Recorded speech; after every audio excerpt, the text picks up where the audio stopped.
Hello tout le monde, je suis Kevin Razier, vous êtes dans CKR, le podcast préféré de vos podcasteurs préférés. Toujours un honneur, un privilège, un plaisir d'analyser les médias et de regarder l'actu à travers leur regard, voir un peu ce qu'ils se disent, comment ils en parlent et comment parfois ils partent en vrille. Évidemment aujourd'hui le sujet du jour, ça va être Morandini, le pédocriminel. Je ne lâcherai pas l'affaire Chacal. On va revenir sur sa nouvelle condamnation. Et oui, il a été une nouvelle fois condamné hier en 2 semaines et une condamnation à laquelle il ne fera pas d'appel. Il ne demandera pas d'appel. Donc il est définitivement condamné pour harcèlement et travail dissimulé, décidément.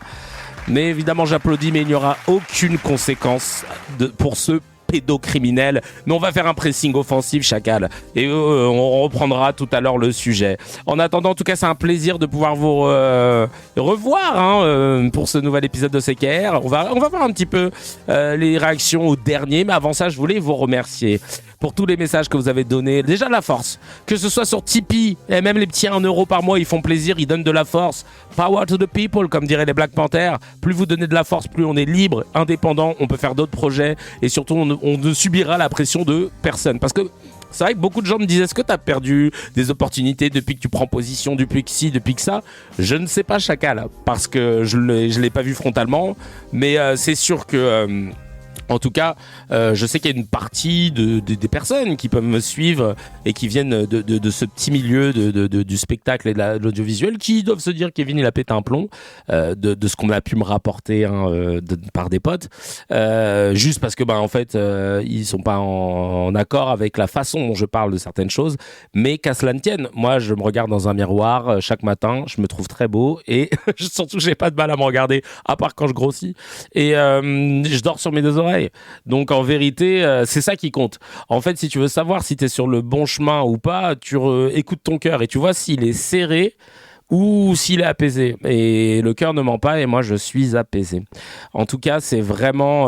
voilà, faut pas lâcher l'affaire, faut les super boosts si vous pouvez, partager, donner vos subs sur Twitch, qu'on augmente les subs, là, ça a baissé. Les gars, moi j'ai pas le droit à l'erreur ici. Sur Twitch, dès qu'on n'est pas là 2 jours, les subs ils partent. Hop, hop, hop, hop, hop. Revenez les gars, revenez, donnez. En tout cas, voilà, n'hésitez pas à donner de la force. N'oubliez pas aussi que nous sommes le 28 du mois. Et donc, pensez à mes chômeurs et mes chômeuses sûres et ainsi qu'à mes intermittents, les intermittentes, donc c'est la même chose. Petite blague de droitard. De vous réactualiser. Pensez à vous réactualiser. N'oubliez pas la chorégraphie. Non, oui. Non, oui. C'est la chorégraphie des chômeurs. Celles et ceux qui sont sur France Travail, ils connaissent les bails. Non, oui. Non, oui. Et non, oui. Voilà, 3 fois non et ensuite un oui. Plier, repasser et on se retrouve on se retrouve le mois prochain. Voilà, donc n'hésitez pas à vous réactualiser. C'est maintenant, c'est le 28 si vous voulez être payé dans les premiers, Chacal. Moi, je me réactualise, il est minuit 8, tellement c'est la hesse. Donc voilà, n'oubliez pas l'actualisation pour continuer à tenir vos droits. France Travail sans chômeur serait au chômage. C'est une très bonne analyse, une très bonne remarque. On va regarder un petit peu ce qui a été dit sur l'épisode 176 de CKR qui est sorti hier. On va aller voir un petit peu ça. Qu'est-ce que ça a dit dessus? On va regarder un peu les messages. On a Oleg Wilfried qui dit « Salut Kevin et au cracks, pété de rire le Arnaud, je veux son ordonnance médicale pour passer à CNews. Il est défoncé le gars. » Ah, Arnaud Klarsfeld, oui.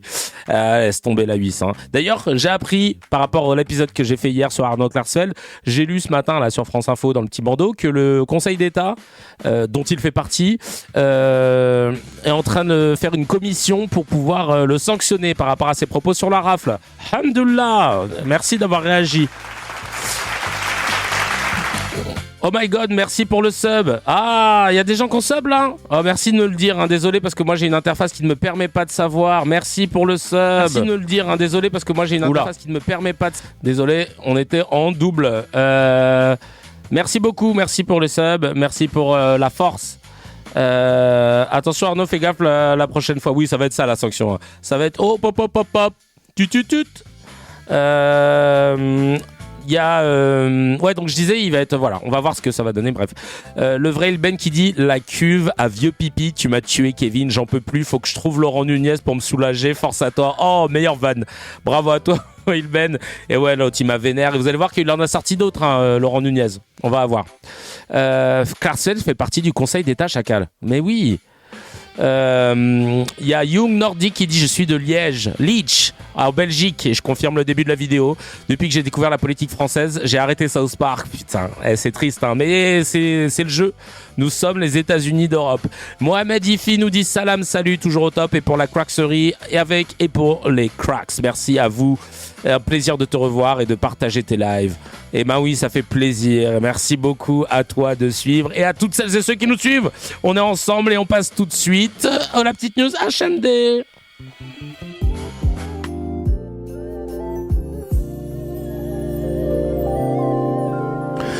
La petite news qui fait plaisir, la petite news, hamdoulillah, c'est concernant le licenciement de salariés qui portaient un foulard. Après le licenciement de certaines de ces salariés qui portaient le foulard, le cabinet Magellan Partners a perdu son contrat avec la mairie de Grigny.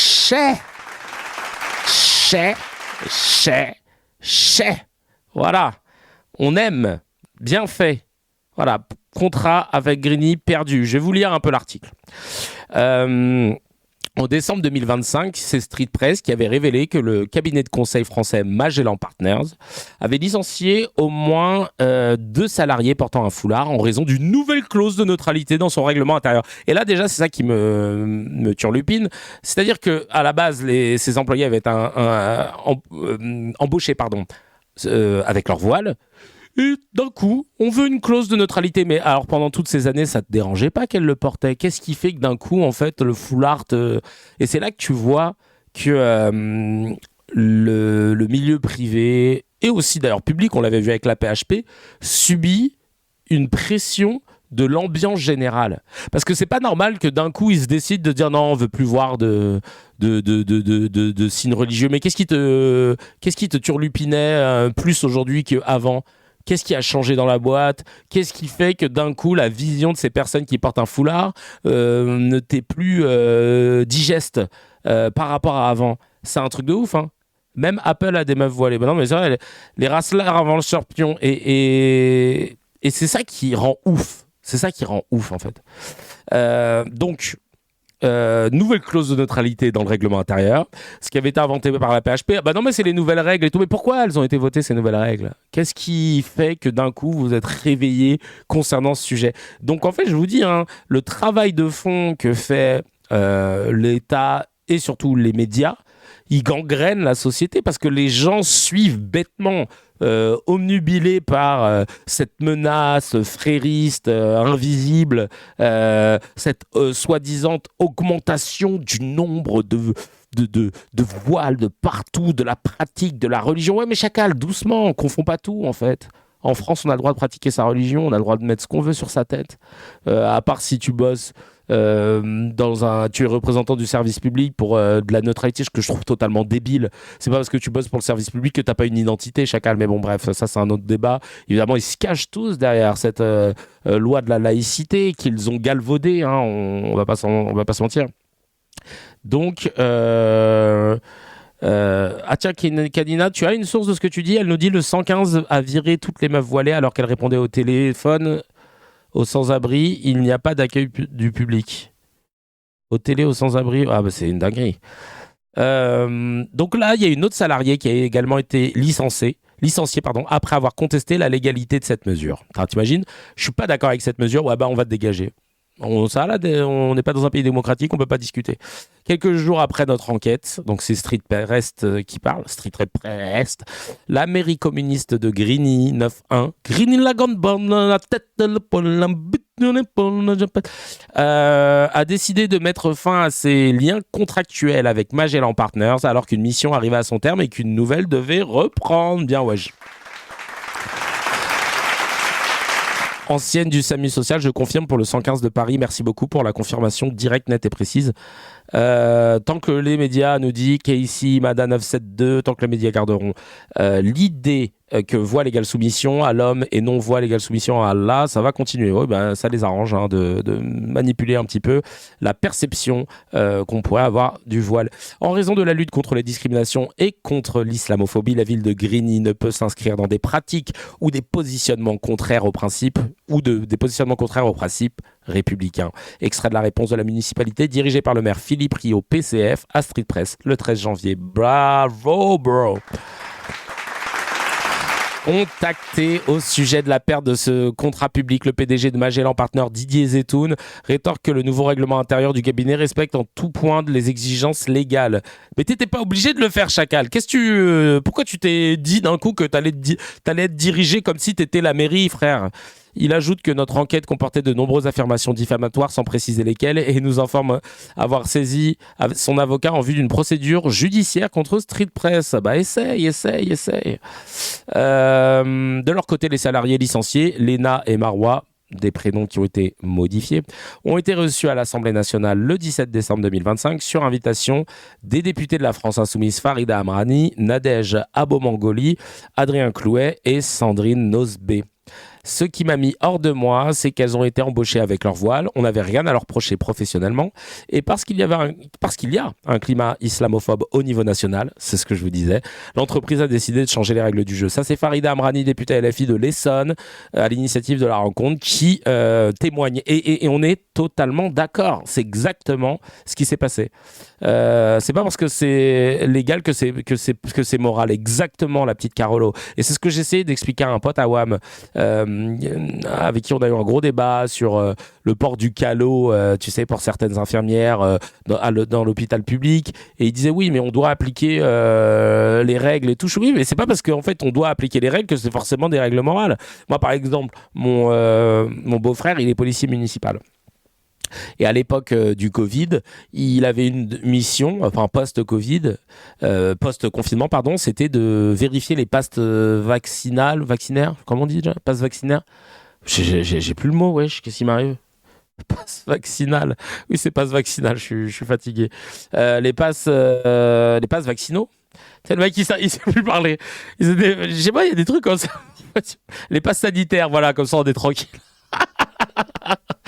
Il était chargé de vérifier les passes sanitaires pour voir si les gens étaient bien vaccinés ou pas. Mais comme lui, il ne l'était pas parce qu'il refusait de se faire vacciner, c'était son choix, sa philosophie et ses convictions, il s'est dit hors de question que je réprimande, que je vérifie ou que je mette des amendes, quoi, tu vois, pour des gens qui n'auraient pas de passe sanitaire. Et donc, il a refusé de le faire. Il laissait passer, enfin, tu vois, il vérifiait pas les passes. Alors, c'est une faute vis-à-vis de son taf. En fait, c'est à son appréciation. Parce que quand t'es flic, tu peux... voilà, t'as une marge de manœuvre, on a tous une marge de manœuvre. Et mon pote, pareil, on disait, à l'hôpital, t'as une marge de manœuvre aussi. Tu dis oui, oui, c'est la règle, etc. Mais en vrai, si c'est toi décisionnaire, si c'est toi le décisionnaire et que ça te dérange pas, parce que tu trouves ça débile, bon ben, tu vois, c'est pour ça que c'est important... il n'a qu'une philosophie d'être accepté comme il est. L'étoile jaune pour les juifs était tout à fait légale, non? Exactement, merci. Ce serait pas le flic de gauche dont parlait Pierre-Emmanuel Barré? Ouais, la dernière espèce. Mais en fait, c'est triste de voir que... parce que lui, il n'est pas dans la répression, il est dans l'accompagnement du power to the people, you know. Donc voilà, c'est pas son but d'aller taper sur les gens, d'aller leur mettre un pressing offensif. Lui, c'est dialogue, machin. Il s'est jamais battu dans le cadre de son taf, n'a jamais utilisé son arme ou quoi. Il a déjà ceinturé quelqu'un qui était menaçant avec une de ses collègues, mais je crois que that's it. Parce qu'en fait, il a une autre... Et il me disait, moi, quand je rencontre les gars de la BAC, il me dit, c'est des KRA. Ils sont au même niveau de violence que les gens qui veulent appréhender pendant des émeutes. Et même il y en a, tu vois, il me disait, j'en ai croisé avec des maillots de rugby bien cintrés et des gants de free fight. Il m'a dit, mais c'est pas des gars qui veulent faire, qui veulent rétablir l'ordre et la justice, c'est des gens qui veulent en découdre. Et lui, il se reconnaît pas du tout dans ça, tu vois. Donc un policier, le juge du terrain, un petit peu, t'as une marge de manœuvre, contrairement à ce que tu dis. Tu peux choisir, combien de fois ça nous est arrivé, ça a dû vous arriver aussi, t'as enfreint la loi parce que t'es passé au rouge. Les mecs, ils t'arrêtent. Il y a des fois, ils te laissent repartir. Pourquoi ? Ils voient ils voient comment tu te comportes, ils discutent avec toi, ils voient si le véhicule est en règle, machin. Le nombre de points que tu as sur ton permis, ils se disent bon, c'est pas une terreur de la street. Sur la route, là, il a eu un manque de vigilance, il n'y a pas mort d'homme, etc. Bon, bah faites attention à vous la prochaine fois. Donc, tu as une marge de manœuvre, t'as raison, tu es juste sur le terrain. Et donc, il faut arrêter de. C'est pour ça que moi, je n'ai aucun scrupule avec les flics qui appliquent de façon bête et méchante une politique et qui décident d'être violents. T'as le choix de ne pas être violent. Voici tes blancs. Non, moi franchement, je me suis toujours dit, ils sont plus gardiens de la paix, ils sont force de l'ordre maintenant. Et c'est tout le problème. Donc voilà, c'était Magellan Partners qui s'est fait épingler.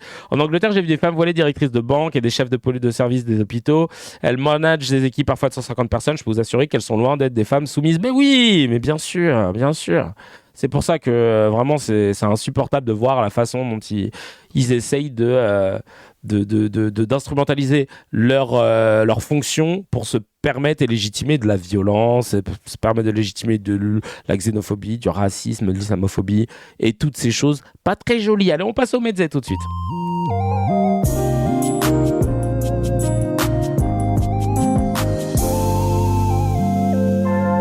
Au moment où ça parle de flics municipaux, je viens de me faire contrôler par l'un d'entre eux, Noévé. Bon, j'espère que tu as montré ton plus beau sourire comme tu sais le faire et t'as la tchatch et que tout s'est bien passé. Et je suis désolé, mon frangin.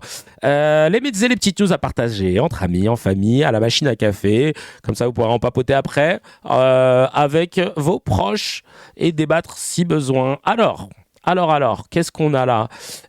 On commence avec Mathieu Delormeau sur le plateau de Cyril Hanouna, Mathieu Delormeau chroniqueur, qui parle politique et il dit « Je suis fier d'être français, mais j'ai honte de la manière dont la France est gérée, nous aussi. On est géré par des peintres. Je pense que des peintres pourraient même mieux gérer. C'est pas sympa pour les peintres. » Mathieu Delormeau évoque également la gestion de l'immigration et de l'insécurité. Ah, c'est là qu'on se détache. Une personne qui a de l'argent se déplace avec un agent de sécurité dans Paris, comme à Bogota il y a 10 ans. Je connais des gens qui ont des sous. Ils se déplacent dans le métro. Voilà. Je sais pas. Merci pour le rappel concernant l'actualisation du Pôle emploi. Vous êtes des bons. Ah ouais, t'inquiète. Hein, pour Pôle emploi, c'est fini. Mais même moi aussi, parfois, ça m'arrive de dire Pôle emploi, c'est France Travail. Et les vrais anciens, ils me disent « Ah, t'as là, la NPE pour les assédiques ?» Tu fais « Waouh !» Noévé leur a dit « La République, c'est moi. » Bon, bref. Et il s'indigne enfin des aides accordées aux personnes ne travaillant pas. Ah ouais, ça, il commence à droitardiser là dans le discours. Regrettant que ceux qui travaillent n'en bénéficient d'aucune. Ok, on va regarder cette vidéo que j'ai au préalable floutée pour m'épargner du montage. Vous ne m'en voudrez pas. On va regarder ça tout de suite. Delormeau. Eh ben non, on va regarder ça. Pas tout de suite. Le temps que je change l'extension de la vidéo.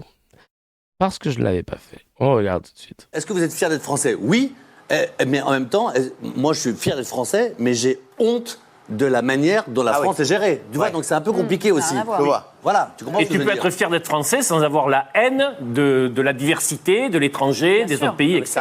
C'est un aval. Tu as certains qui sont fiers, mais qui excluent tout le reste. C'est pas du tout ce que dit Mathieu. Je sais que c'est pas ce qu'il a dit. Mathieu, il parle de la position comment de la c'est France géré, aujourd'hui. le rayonnement de la France aujourd'hui et tout ça. J'ai une tristesse de voir ce qu'est devenu ce pays et de voir comment on est géré, comme tu dis, par des peintres. Pardon Gilles, mais... Qu'est-ce que j'ai fait encore ? Pardon Gilles, c'est moi qui gère le pays maintenant. Des idées qui font beaucoup de mal à ce pays, qu'il faut reculer systématiquement. Mais quelles idées ? C'était le plus beau pays du monde et c'est vrai que je suis triste et j'ai honte de la manière dont on est géré. Je suis très fier d'être français, mais quand je vois la politique en France, j'ai honte de ce qu'on... Voilà. Là, pour l'instant, on est d'accord. Le rayonnement qu'on donne à l'étranger est minable. Est-ce que vous êtes comme Mathieu aussi autour de la table ? Parce qu'on aime la pareil France, que lui. évidemment, parce qu'on aime la France et on voit que petit à petit, tout se délite. À la base, il ne devait pas faire de politique. Hein. Ça devait redevenir une émission média. Force est de constater on sait que W9 avait dit ça pour l'effet d'annonce. On est les derniers dans tous les classements et tout ça. Donc, on est attachés à nos racines et on est attachés. Ça commence à parler. Les racines judéo-chrétiennes, c'est ça ? Vous êtes fier d'être français, vous n'êtes pas fier de nos dirigeants. Non. C'est ça. Ah non, vraiment. J'en ai honte aujourd'hui. Vous avez honte de nos dirigeants ? Ah, véritablement, oui. Vraiment. quand je vois effectivement, oui, le Ouais, on n'a pas honte pour les mêmes critères. Là, j'attends le moment où en fait, on va voir qu'on n'est pas dans le même camp là. pouvoir d'achat, quand je vois la sécurité, quand je vois l'immigration. Mais Ah, ça, après pouvoir d'achat, ça y est, on l'a perdu. C'est bon. On se rappelle que ça a un bon droit tard. C'est des bon. mots qu'on peut sortir maintenant, qui sont pas du racisme ou quoi, mais la politique d'immigration, Des mots qu'on peut plus sortir maintenant, qui sont pas du racisme ou quoi. Voilà, ça y est. des mots qu'on peut sortir maintenant, qui sont pas du racisme ou quoi, mais la Ah. politique d'immigration, la politique de sécurité, de voir que, enfin, c'est fascinant de voir que n'importe quelle personne qui a un petit peu d'argent, vous, moi, aujourd'hui, on a un agent de sécurité à côté de nous pour marcher dans Paris comme dans Bogota il y a 10 ans. Non, pas. Et pourquoi? Parce que t'es peut-être connu, connard. Tu fais de la télé. Qu'est-ce qu'il raconte, la huisse, là? N'importe quoi. Oh là là. C'est fascinant. Moi, de mon voir- agent de sécurité, il est sur. Vous entendez rien à la vidéo, là? Vous voulez que j'augmente le son de la vidéo un petit peu? Il y en a 10 000 Euroscope. Si. C'est super bas. Si, ça va. Ok, là, j'ai remonté. Alors. J'ai remonté un peu, là. Sur les genoux de Chana. Non, mais de voir toutes les aides qu'on donne aux gens qui travaillent pas, ce qu'on donne pas aux gens qui travaillent, enfin de voir. Et ce qui me rend fou, c'est le déni. Franchement, le mec, il abuse. Il abuse de ouf. Et le pire, c'est que je crois que dans le même bail, il a dit que lui, si je dis pas de bêtises, alors attends, ça je vais retrouver la vidéo. Il a aussi dit Delormeau, qu'il ne voulait que s'il était aux affaires, il voudrait qu'on. Ah oui, voilà, ça y est, je l'ai. Alors ça, je ne l'ai pas flouté, donc on va l'écouter. Écoutez ce qu'il a dit. Hein. Et là, tu peux pas faire plus facho. Je peux vous poser une question qui fait un peu débat. Ouais. Moi, si j'étais président, je baisserais totalement le budget du ministère de la Culture. Il baisserait totalement le budget du ministère de la Culture. Si ça, c'est pas un take de facho sa race, faut savoir que les fachos ne veulent pas de la culture, ne veulent pas promouvoir la culture, parce que la culture, c'est ce qui permet de sortir de l'obscurantisme. C'est ce qui permet, en fait, de créer de l'empathie, c'est ce qui permet de se rendre compte, d'avoir un regard sur le monde, un regard sur la société, et de s'ouvrir l'esprit. Mais dans un régime autoritaire, on veut pas que les gens s'ouvrent trop l'esprit. On veut qu'ils mangent ce qu'on a à leur dire. C'est du putain de fascisme. Il est scandaleux, ce mec. Il y en a qui disent, oh là là, horrible, autodafé, c'est plus la démocratie, c'est une dictature. Moi, pour moi, ça fait partie des budgets qu'il faudrait vraiment, vraiment diminuer. C'est déjà un des budgets qui est le plus imputé. Mais merci Valérie Benaïm. Et moi, je le sais en tant que mec de théâtre, il y a la plupart des municipalités ou des conseils régionaux qui ont parfois coupé. C'est-à-dire l'année dernière, ça a été coupé. C'est pas style on a réduit de 20, de 30, de 40. On a coupé, chacal, des budgets de culture. Sauf que quand tu coupes les budgets de culture, eh ben, il y a des salles de théâtre qui ne peuvent pas faire venir des spectacles comme Passeport d'Alexis Michalik, la pièce dans laquelle j'ai joué pendant 2 ans, qui parle d'immigration. Eh ben, il y a des gens qui n'ont pas pu voir cette pièce, ils ne pourront pas voir cette pièce parce que les théâtres n'auront pas les sous pour pouvoir ramener le spectacle. Et bah ouais, et sauf que cette pièce elle est importante parce qu'en fait ça donne un autre regard sur l'immigration, c'est sourcé, etc. Ça crée de l'empathie, tu te mets à la place des personnes qui débarquent dans le pays et tu dis ah ouais en fait un chauffeur Deliveroo c'est pas un migrant. En fait, c'est quelqu'un qui a un background, qui a une famille, qui a des diplômes ou pas, peu importe, mais qui a un parcours de vie et qui a pris des risques pour venir ici. Et il est pas venu pour faire ça. En fait, il est venu pour essayer de s'en sortir, pour pouvoir faire en sorte que sa famille puisse s'en sortir. Et toi, tu es là en train d'avoir des œillères. Et là, lui, il veut renforcer ses œillères. Impacté, c'est Ils vraiment sont à celui. l'os, Ils sont déjà à l'os. C'est pas mal que Et tu sois pas président. après, on aura des gens comme toi qui diront je comprends pas la sécurité du Louvre, il n'y a pas d'argent, ils n'ont pas été. Ça n'a rien à voir. Ça n'a rien à voir. Ça n'a rien à voir. Bah si, ça a à voir. Fermez-la. Qu'est-ce que vous racontez là? Ça n'a C'est le rien ministère de la à Culture qui voir. gère. C'est le ministère de la Ça Culture qui n'a gère les budgets des rien musées. à voir. Ça n'a rien à Valérie voir. Benaïm, encore une fois. C'est T'as vu? Ils ont juste... C'est quoi leur excuse? Ça n'a rien à voir.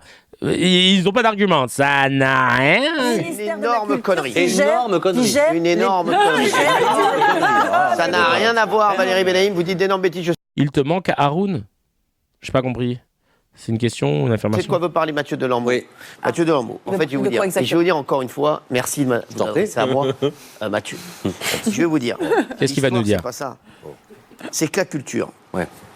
C'est ça aussi. Et Il prend trop de temps pour parler, il va dire de la merde. les Français, doivent le savoir. C'est une énorme arnaque, mon chéri. Oui. Puisque le ministère de la Culture, bien sûr qu'il aide la culture, mais il y a tellement d'autres organismes qui aident les films, qui aident la culture, qui aident les festivals. Ah, Haroun, mais tu l'as écrit comme l'humoriste Haroun. Moi, c'était A-R-U-N, pardon, c'était Haroun comme ça, c'est pour ça que j'ai pas compris. Oui, c'est le personnage que je jouais. Ouais, il était trop cool. Ah, il me manque pas, non, parce que ça fait du bien après 2 ans et 322 représentations. Mais il raconte de la merde, l'autre. On va couper là-dessus. Marlys qui nous dit dans les commentaires un discours creux sans sens ni intérêt. Il ne rajoute pas une plus-value à la fierté française. Oui, ça c'est pour rebondir sur la vidéo juste d'avant. On enchaîne avec cette histoire d'un Mauritanien, El Hassen Diarra. Il est âgé de 35 ans et il est mort dans les locaux du commissariat du 20e arrondissement en garde à vue.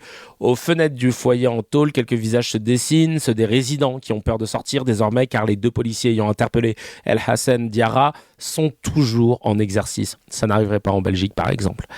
Explique l'AFP. À l'AFP, l'adjointe à la mairie du 20e, Anne Baudonne. On ne comprend pas pourquoi le ministre de l'Intérieur n'a pas trouvé légitime de les suspendre. C'est, insiste cet élu communiste, c'est le lot quotidien des violences policières. Nous, on protège. De base, la légitime défense, c'est du côté des flics. On protège d'abord le flic, avant de chercher à savoir ce qui se passe. Et puis après, il y aura une procédure d'environ 15 ans. Le temps et pendant 15 ans, l'autre, il va taffer. Hein, avant de se dire, oui, peut-être qu'il va être suspendu, chacal. Non, mais c'est un délire. Moi, j'étais pas... Parce que, comme je vous l'ai dit tout à l'heure, j'ai de la famille dans la police. J'ai des amis dans la police. J'étais pas en mode ACAB, tout ça. Je ne niais pas les violences policières. Mais en fait, maintenant que je sais que c'est un racisme systémique, que ce sont des violences systémiques, et que l'essence même de la police a été créée sur cette base-là, donc évidemment ACAB tous les jours.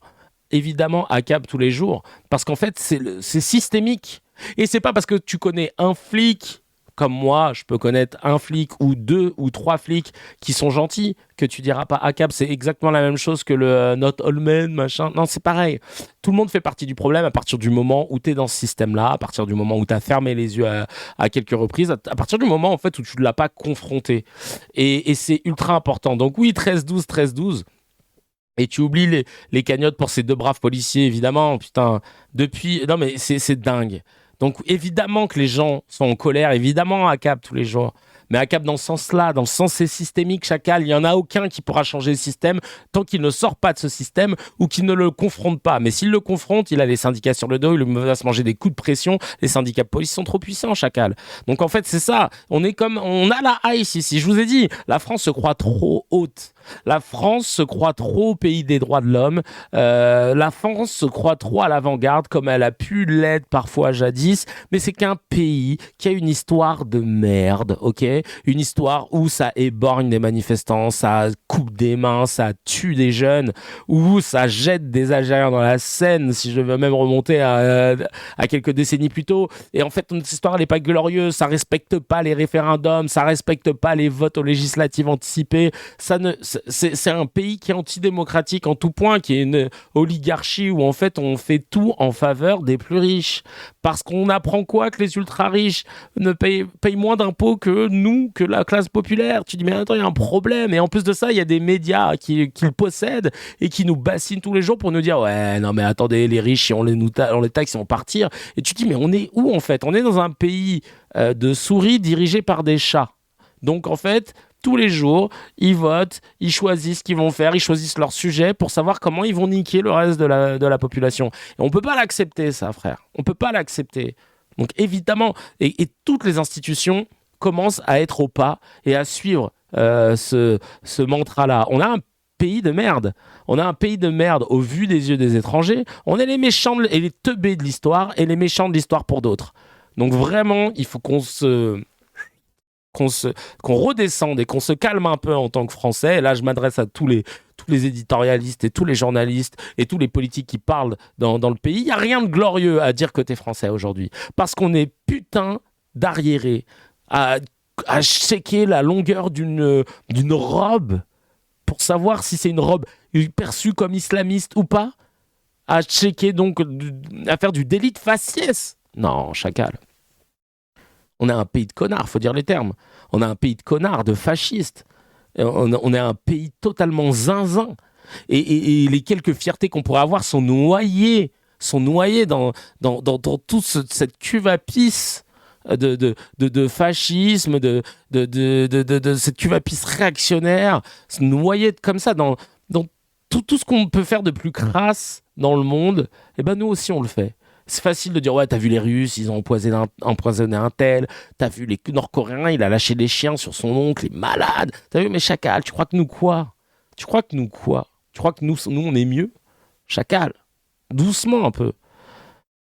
Redescendre, on a touché le fond, faut remonter le niveau. Ouais, non, c'est clair. La police nationale a été créée par Pétain, non, c'était sous Napoléon à la base. Et c'était l'une des premières missions, c'était de vérifier, donc au faciès, si les métèques qui se baladaient avaient bien un certificat d'affranchissement ou pas. Et puis de fil en aiguille, oui, ils ont placé des tortionnaires dans les colonies qui sont venus ensuite devenir préfets. Pétain, qui était quand même collabo, a continué d'être préfet de police. Avec les voltigeurs, ils ont foutu les Algériens dans la Seine, ils les ont tués. Non mais c'est dingue comment, d'un point de vue institutionnel, notre police a été gangrénée depuis le départ que par des putains de fachos, que par des putains de racistes, que par des putains de tortionnaires. Donc Kevin, n'englobe pas, s'il te plaît, tu fais comme les fachos qui globalisent. Mais non, de quoi? De tonton du bled. Comment on ne peut pas englober tout ce qu'on a fait? Est-ce que j'ai dit que tous les Français sont comme ça? Non, moi je te parle du pays, de ses institutions, de la politique choisie. Tu peux pas me dire le contraire en vrai, hein. Je suis désolé. De Papon, pardon, je parlais de Pétain, c'était Papon, bien vu, excusez-moi, je parlais de Papon. Non, jamais de la vie. Droit de l'homme et du citoyen avec un astérix sous condition de vente applicable selon la tête. Mais bien sûr, on parle des histoires de l'institution, etc. Bien sûr. Les fachos ont le droit de manifester, mais lorsqu'on dénonce le génocide, les CRS nous gazent et nous matraquent. Bien sûr, ça c'est quoi, Chacal? Oh, regarde Blanche Gardin, regarde Guillaume Meurice. Des gens, ils font des sketchs sur une force étrangère. Hein. Ils se font dégager, ils perdent des choses. Et de l'autre côté, Sophia Aram, Arthur, tout ça, non, ça va. Non, franchement, le pays, il est gangréné de bout en bout, bien sûr. Les institutions, elles sont ouf, elles sont gangrénées de ouf. Quand je t'entends, si tu globalises, mais je globalise quoi? Le fait que toutes les institutions, elles sont gangrénées, que notre pays il a rien de glorieux dans son traitement des manifs, dans son traitement des immigrés, dans son traitement des pauvres, des classes populaires, qu'on protège l'État et les élites et pas le peuple. Enfin, je sais pas, franchement je sais pas. C'est le principe même du terme systémique, ouais, voilà, c'est ça. Le problème, c'est l'effet de groupe. C'est plus facile de manipuler un groupe plutôt qu'une personne isolée. Les cas sont motivés à ça. Bref. Non, c'était pas un commentaire Facebook. C'était sur YouTube. C'est Tonton du Bled qui est pas d'accord. Bon, après, tranquille, hein, tu vois. On est ensemble. Hein. Taokan a fait d'excellentes vidéos sur... Ah, je veux que tu balances. Sur la police et ses origines. Avec grand plaisir. Parce que je pense qu'on a des trucs à apprendre. Le GUD dans les rues de Paris protégé par la police. Non, t'as dit toute la France, frérot. T'as vu mon blaze? Bah, je parle pas des Français. J'ai dit toute la France. Bah, dites-moi. Hein. Alors, je précise, quand je dis toute la France, je parle pas des Français. Je parle de toutes nos institutions, de toute notre histoire. Laisse tomber, trop long. Non, bah, frère, tranquille, hein, on est ensemble. Hein, mais je peux pas me dire qu'il y a une institution qui est pas mal, quoi. Non, les institutions et les institutions comme même la culture, elles se font sucrer, tu vois, naturellement en fait, naturellement. Ah, je veux bien que vous m'envoyiez la vidéo de Taokan sur la police, comme ça au moins je la checkerai après. C'est structurel, c'est systémique, on parle de nos gouvernants et tu vois, tout le monde a compris. Si toi t'as pas compris, ben, je t'invite à du coup re-regarder en replay cet épisode. Il l'écoute pas, il entend ce qu'il veut entendre. Quand on dit la France, on sait qu'on parle de l'État et non pas des personnes individuellement. Bah oui, mais bon, je sais pas pourquoi Tonton du Bled il joue au teubé alors que tu sais très bien de quoi je parle, mais vas-y Marlich, je t'en veux pas parce que t'es là déjà, donc merci, on est ensemble. Yves Tréhard, éditorialiste de BFM TV, ignore la précarité existante, notamment celle des étudiantes.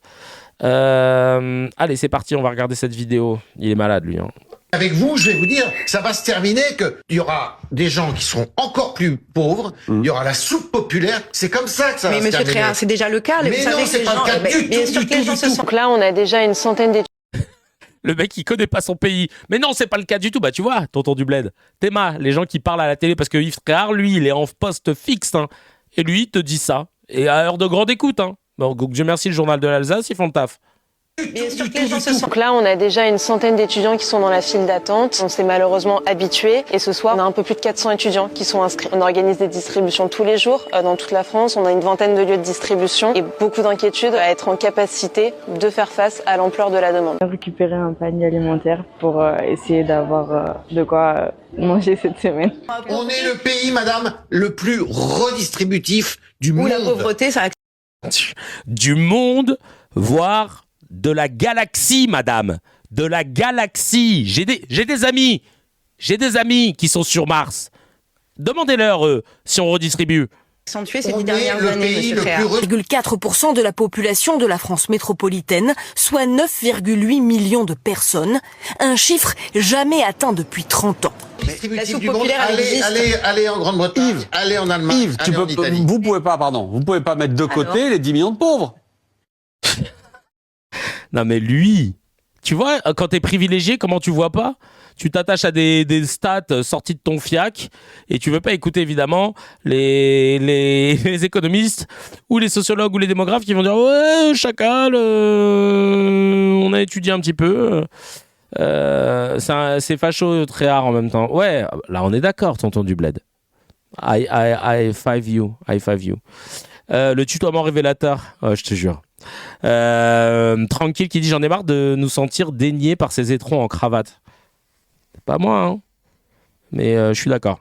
On fait des maraudes le mardi, porte de Cléancourt. On a augmenté le nombre de repas chauds de 50% en un an. Sur une seule rue. Putain, force à toi, Fego, d'ailleurs. Et Raman, mon frangin. Et c'est trop bien ce que tu fais. Il veut qu'on parle de mes 150 balles par mois ou ça ira ? Non mais laisse tomber, la misère progresse tous les jours. Mais bien sûr. Et c'est dingue de voir des gens confortablement installés qui la nient. C'est quand même une dinguerie. Alma Dufour a recadré Charles Consigny qui crache sur les jeunes qui sont gauchistes, qui veulent plus bosser à ses yeux. Il confond les travailleurs qui se lèvent à 3h du matin pour aller à l'usine et les étudiants précaires avec ses amis bourgeois qui les exploitent.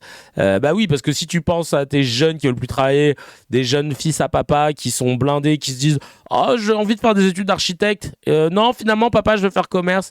Non, en fait, je veux ouvrir un bar en Australie, s'il te plaît. Oh, après, alhamdoulilah, hein, si ton papa peut te permettre de faire tout ça, et si toi, tu as la chance de pouvoir et t'as pas l'urgence de devoir faire des études et de trouver du travail et de pouvoir choisir ta voie, c'en mets. Mais donc, du coup, confonds pas Charles Consigny, les potos avec qui t'as grandi, qui ont un poil dans la main parce qu'ils, voilà, ils ont pas envie de se forcer et tout, ils ont envie de kiffer la vibe, avec les étudiants qui galèrent, issus de milieux populaires et de classe moyenne, parce que c'est pas la même, chacal. Si on en est là en France et en Europe, c'est qu'on a quand même créé des générations et des générations de gens qui ne veulent plus bosser, qui sont complètement enténébrés. J'ai un nouveau concept, c'est un bar à céréales. J'aime beaucoup. Dans le gauchisme, je vous laisserai alors pas que dire là, ça. Monsieur, le monde est en train de basculer. Monsieur, je suis député d'une circonscription industrielle.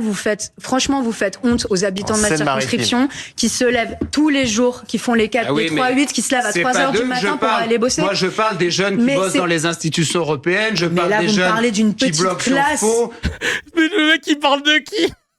Moi, je vous parle de tous ces jeunes. Vous avez vu le nombre de jeunes qui bossent dans les institutions européennes ? Qui foutent rien, c'est un fléau. Je parle des jeunes qui bloquent Sciences Po. Je parle des jeunes qui veulent plus prendre l'avion parce qu'ils sont fanatisés par l'écologie. Je parle des jeunes fanatisés par l'écologie. Et ça fait quoi s'ils veulent plus prendre l'avion parce qu'ils sont fanatisés par l'écologie, fanatisés par l'idée de moins polluer. Il est con ou il est con? Enfin, vous parlez pas de la France, là, vous parlez pas... Oui, il parle de Odoul, à mon avis. La grande majorité des Françaises et des Français. Vous n'imaginez pas le nombre de trentenaires en goguette dans le monde avec leurs allocations chômage. C'est plutôt vos amis je peux vous en faire des listes et des listes. Oui, mais ça c'était Shab et qui en plus ont quelques milliers d'euros à tenir sur leur compte. Il est très consigné, hein. Il est très consigné. Je connais plein qui visitent l'Amérique du Sud avec les allocations chômage. qui visite l'Amérique du Sud avec les allocations chômage. Mais chacal! Trouvez-moi un mec de Tess ou une go de Tess, là, maintenant. Trouvez-moi même plusieurs qui vous ont dit, moi, là, je vais aller en Amérique latine pour RSA. T'as capté? Là, ça va décoller, tu connais, hein? Amérique latine, on va faire le tour, backpack. Tu connais, moi, c'est backpack, hein. T'as vu mon Insta? Kader Backpack. Ah, frère, tu connais, hein. Avec mes 650, avec mes 200 euros, je jure. Non, mais le frère, il a des listes, carrément. Excuse-nous, l'INSEE Davenport. Il a des listes. Excuse-nous. Non, mais frérot. Non, mais for sure. L'Amérique du Sud, for sure. Slow, for sure. Mais il est con, hein, Signy. Hein. Il est con, Signy. Hein. Il est signé, consigné. Signé con tout court, frère Chacal. Là, avocat essayiste, il essaye d'être con. Croyez-moi qu'il a réussi. Hein. Il dirait que les billets dépassent les 1000 balles. Non, mais laisse, Chacal. Il s'est inventé une histoire parce qu'il a ces vieux poteaux riches, là, qui taffent app et qui, eux, peuvent se permettre de faire ça. Et il parle d'eux, Chacal. Mais il connaît quoi de la réalité du reste? Lui, il est dans son petit monde. Il a grandi dans quel quartier, là? Laisse tomber. Oh là là. Ah, attendez, j'ai un hater sur Facebook. Chauve Zag. Arrête la drogue, ça se voit trop. Putain, j'aurais bien aimé commencer, mais même la clope, j'ai pas réussi. Et apprends à parler français, mon petit Kevin, qui veut faire la racaille en costume casquette. Miskina, ce qu'elle est devenue, cette pute à cam. Alors, on va essayer de réfléchir. Cette pute à cam. Miskina. Petit Kevin qui veut faire la racaille en costume casquette. Ah bah voilà, tout ça de bon matin, il est 10h47, le mec, il était pas content.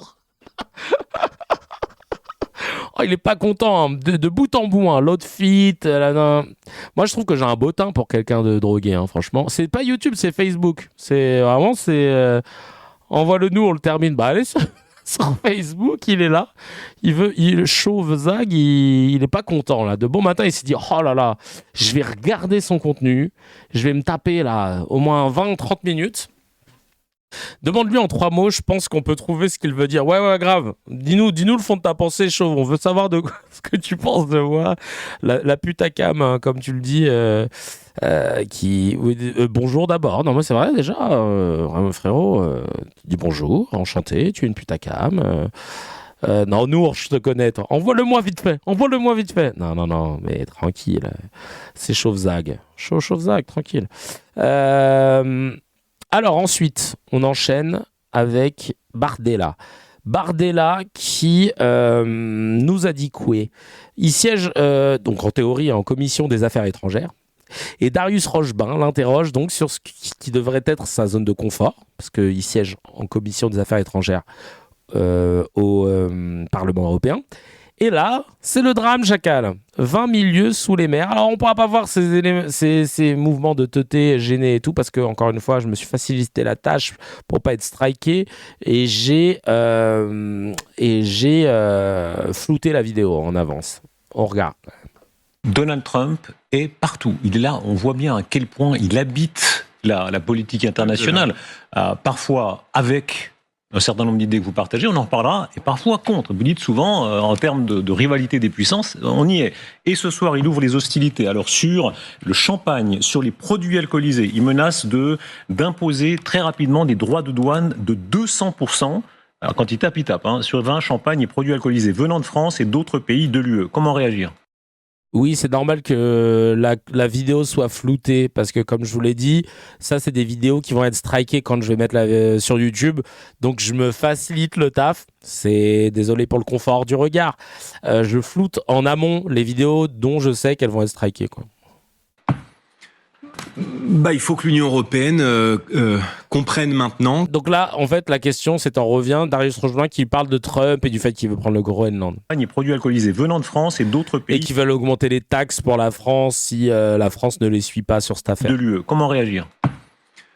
Il faut que l'Union européenne comprenne maintenant qu'il faut... Oui, et puis on l'a assez vu, sa vieille gueule. Arrêter la naïveté commerciale. Et qu'il y a peut-être plus urgent que de réglementer le bruit des tondeuses à gazon, par exemple. Moi, je l'ai dit dès que Donald Trump a été élu. Vos confrères m'ont posé la question en me disant, mais est-ce que l'élection de Trump, c'est une bonne chose ? J'ai dit oui. Il a du mal à répondre. Hein. C'est une bonne chose pour l'Amérique, parce qu'il va défendre l'intérêt des Américains. Et d'ailleurs, c'est précisément pour ça qu'il a été élu. Alors, mais c'est une mauvaise chose pour l'Europe. Qu'est-ce que vous faites ? Œil pour œil, dent pour dent ? 200% ? 200% ? Je pense qu'il faut d'abord arrêter la naïveté, et il faut surtout libérer et déverrouiller les contraintes qui pèsent sur la croissance. Parce que si on ne relance pas l'économie française, si on ne fait pas la simplification normative... Vous n'allez pas faire Trump avec ça. Vous allez faire peur, peur à Trump en lui disant ça. Il vous met 200% sur la tête, vous lui dites il faut relancer la croissance. Mais bien sûr, vous avez raison, mais enfin, vous lui dites quoi ? Vous lui répondez quoi ? Absolument. Je dis qu'il faut arrêter de vivre au crochet des autres. Et qu'il faut sortir de ce monde où on attend finalement la décision des autres. Et moi, j'ai le sentiment que tout le monde est un petit peu atone depuis l'élection de Trump et que c'est les décisions de Trump qui vont paramétrer le paradigme de la politique française. Si on veut demain rester une nation libre, si on veut rivaliser avec l'Amérique, il faut comprendre qu'en réalité, ce que nous annonce Trump, ce que nous lance Trump, c'est un formidable défi de puissance, d'aller conquérir le 21e siècle. Mais toujours pas répondu, Jean Bardella. Je vous demande la réponse exacte que vous faites. Il y en a un qui vous envoie 200% dans la figure. Qu'est-ce que vous lui répondez ? Vous lui répondez pas un discours. Non mais... si, je vais vous expliquer. Il arrive pas. Tu vois que Bardella, il est nul à chier. Et Alix Bouillaguet qui lui fait de bon matin des attales à coups en disant non, mais c'est un pète de, ça va être le candidat. C'est pas parce qu'il a fait 2-3 bourdes. Chacal, arrête de faire semblant. C'est quoi cette kayfabe autour de Bardella, entre les politiques et les médias, enfin entre Bardella et les médias, de dire ouais, on fait semblant que c'est le bon candidat. Non mais. Comment est-ce qu'on va permettre aux entreprises françaises et aux entreprises européennes de rester en France, de rester en Europe et de relancer la croissance? Parce que c'est ça la réalité. Aujourd'hui, le déficit commercial, il penche plutôt de notre côté par rapport aux États-Unis. On envoie plus du côté européen aux États-Unis qu'on ne reçoit sur le marché commun, c'est-à-dire dans les différents pays de l'Union européenne. Donc, je ne vais pas commenter la décision de Trump d'augmenter les droits de douane et de protéger la filière viticole aux États-Unis. Ce que je déplore, c'est qu'on ne fasse pas la même chose. Donald Trump est partout. Il est là, on voit bien à quel point il habite la politique internationale, parfois avec un certain nombre d'idées que vous partagez, on en reparlera, et parfois contre. Vous dites souvent, en termes de rivalité des puissances, on y est. Et ce soir, il ouvre les hostilités. Alors sur le champagne, sur les produits alcoolisés, il menace d'imposer très rapidement des droits de douane de 200%, alors quand il tape, sur vin, champagne et produits alcoolisés venant de France et d'autres pays de l'UE. Comment réagir ? Ah merde, c'est pas flou. Oh merde, putain. Non, ça y est, on n'est plus drogué, on n'est plus sous drogue. Attends, je vais... On va voir si ça va pas me striker ou pas, genre... Il faut que l'Union européenne comprenne maintenant qu'il faut arrêter la naïveté commerciale et qu'il y a peut-être plus urgent que de réglementer le bruit des tondeuses à gazon, par exemple. Moi, je l'ai dit dès que Donald Trump a été élu. Merde, c'est 2 fois la même chose, merde. Autant pour moi. Donc j'ai dû copier 2 fois la vidéo. Bref, on a l'impression de retourner au collège. Qui était derrière en classe. On sait c'est qui domine. Pour ceux qui bougent. Il est tellement nul. Hâte de voir le débat Mélenchon-Bardella au second tour. Ça pourrait, hein. Ça pourrait, hein. D'ailleurs je me suis inscrit, il vous reste jusqu'au 4 février pour vous inscrire sur les listes électorales, mais vraiment pour les municipales, pour les listes pour les municipales, je me suis inscrit parce que comme on a déménagé dans la nouvelle ville et tout, donc je me suis inscrit, mais en vraiment parce que les élections municipales, en vrai de vrai, c'est pas une question de couleur politique. Parce que t'as des maires qui sont implantés depuis un certain temps, qui font bien le job, et ça se trouve c'est pas votre couleur politique, mais s'ils correspondent à vos besoins au quotidien dans votre ville, il y a que vous qui pouvez savoir en vrai, tu vois. C'est pas il faut absolument placer des LFI, il faut absolument placer des Verts, des machins. Bon, idéalement, c'est vrai qu'on a une politique plus à gauche ou plus verte, c'est toujours mieux, notamment pour la culture, pour les activités dans une ville. Mais je sais que moi, à l'époque, à Châtenay-Malabry, on avait un droitard, le maire, son nom c'était Sifredi, mais les habitants l'aimaient bien parce qu'en fait, il avait pas mal investi dans tout un tas de secteurs, tu vois. Donc vraiment, mais par contre, c'est vrai que là où c'est déterminant pour les municipales, c'est que effectivement, tu fais bien de le souligner, Nour, c'est pour les élections des sénateurs, parce que c'est les maires qui votent. Vous savez, les sénateurs, comment ils sont élus, c'est indirect, hein, c'est pas nous qui votons pour eux, donc ce sont des élus qui votent pour les sénateurs, et notamment les maires. Ce qui fait que Là, ça peut changer la donne parce qu'on a un Sénat qui est très à droite. Donc si on a des élus qui sont un peu plus d'élus à gauche, on pourra avoir un Sénat un peu plus contrebalancé. Voilà. Il s'appelait pas Rocco, non, je sais même plus comment il s'appelait. Mais ouais, Sifredi Le Blaz. T'imagines là le nombre de jeux de mots qu'il a dû subir pendant sa campagne, laisse tomber, moi, à foison. Donc voilà. Donc c'est important. Il roule en Sirocco, excellent. Ah merde, ouais, tu vois tout mon doc. Ouais, pardon, j'avais pas fait exprès. Bon voilà, on va regarder. Tiens, je vais vous montrer comment ça se passe. En fait, tu vois là, je vais vous montrer mon doc. Tiens. C'est parce que c'est le showrunner qui fait ça. Comme ça, vous allez voir, ça, en fait, on s'est inspiré des conducteurs qu'on faisait à la télé quand on était sur Canal, etc. T'as le nom de l'épisode. Là, je me rappelle. Là, tu vois, j'ai noté réactualisé pour mes chômeurs, mes intermittents, machin. Là, je lis les commentaires. Voilà, donc ça, c'est les reacts. Ensuite, la petite news HMD, Hamdoulillah. Hop, là, c'est foulard, machin. Après, hop, t'ouvres.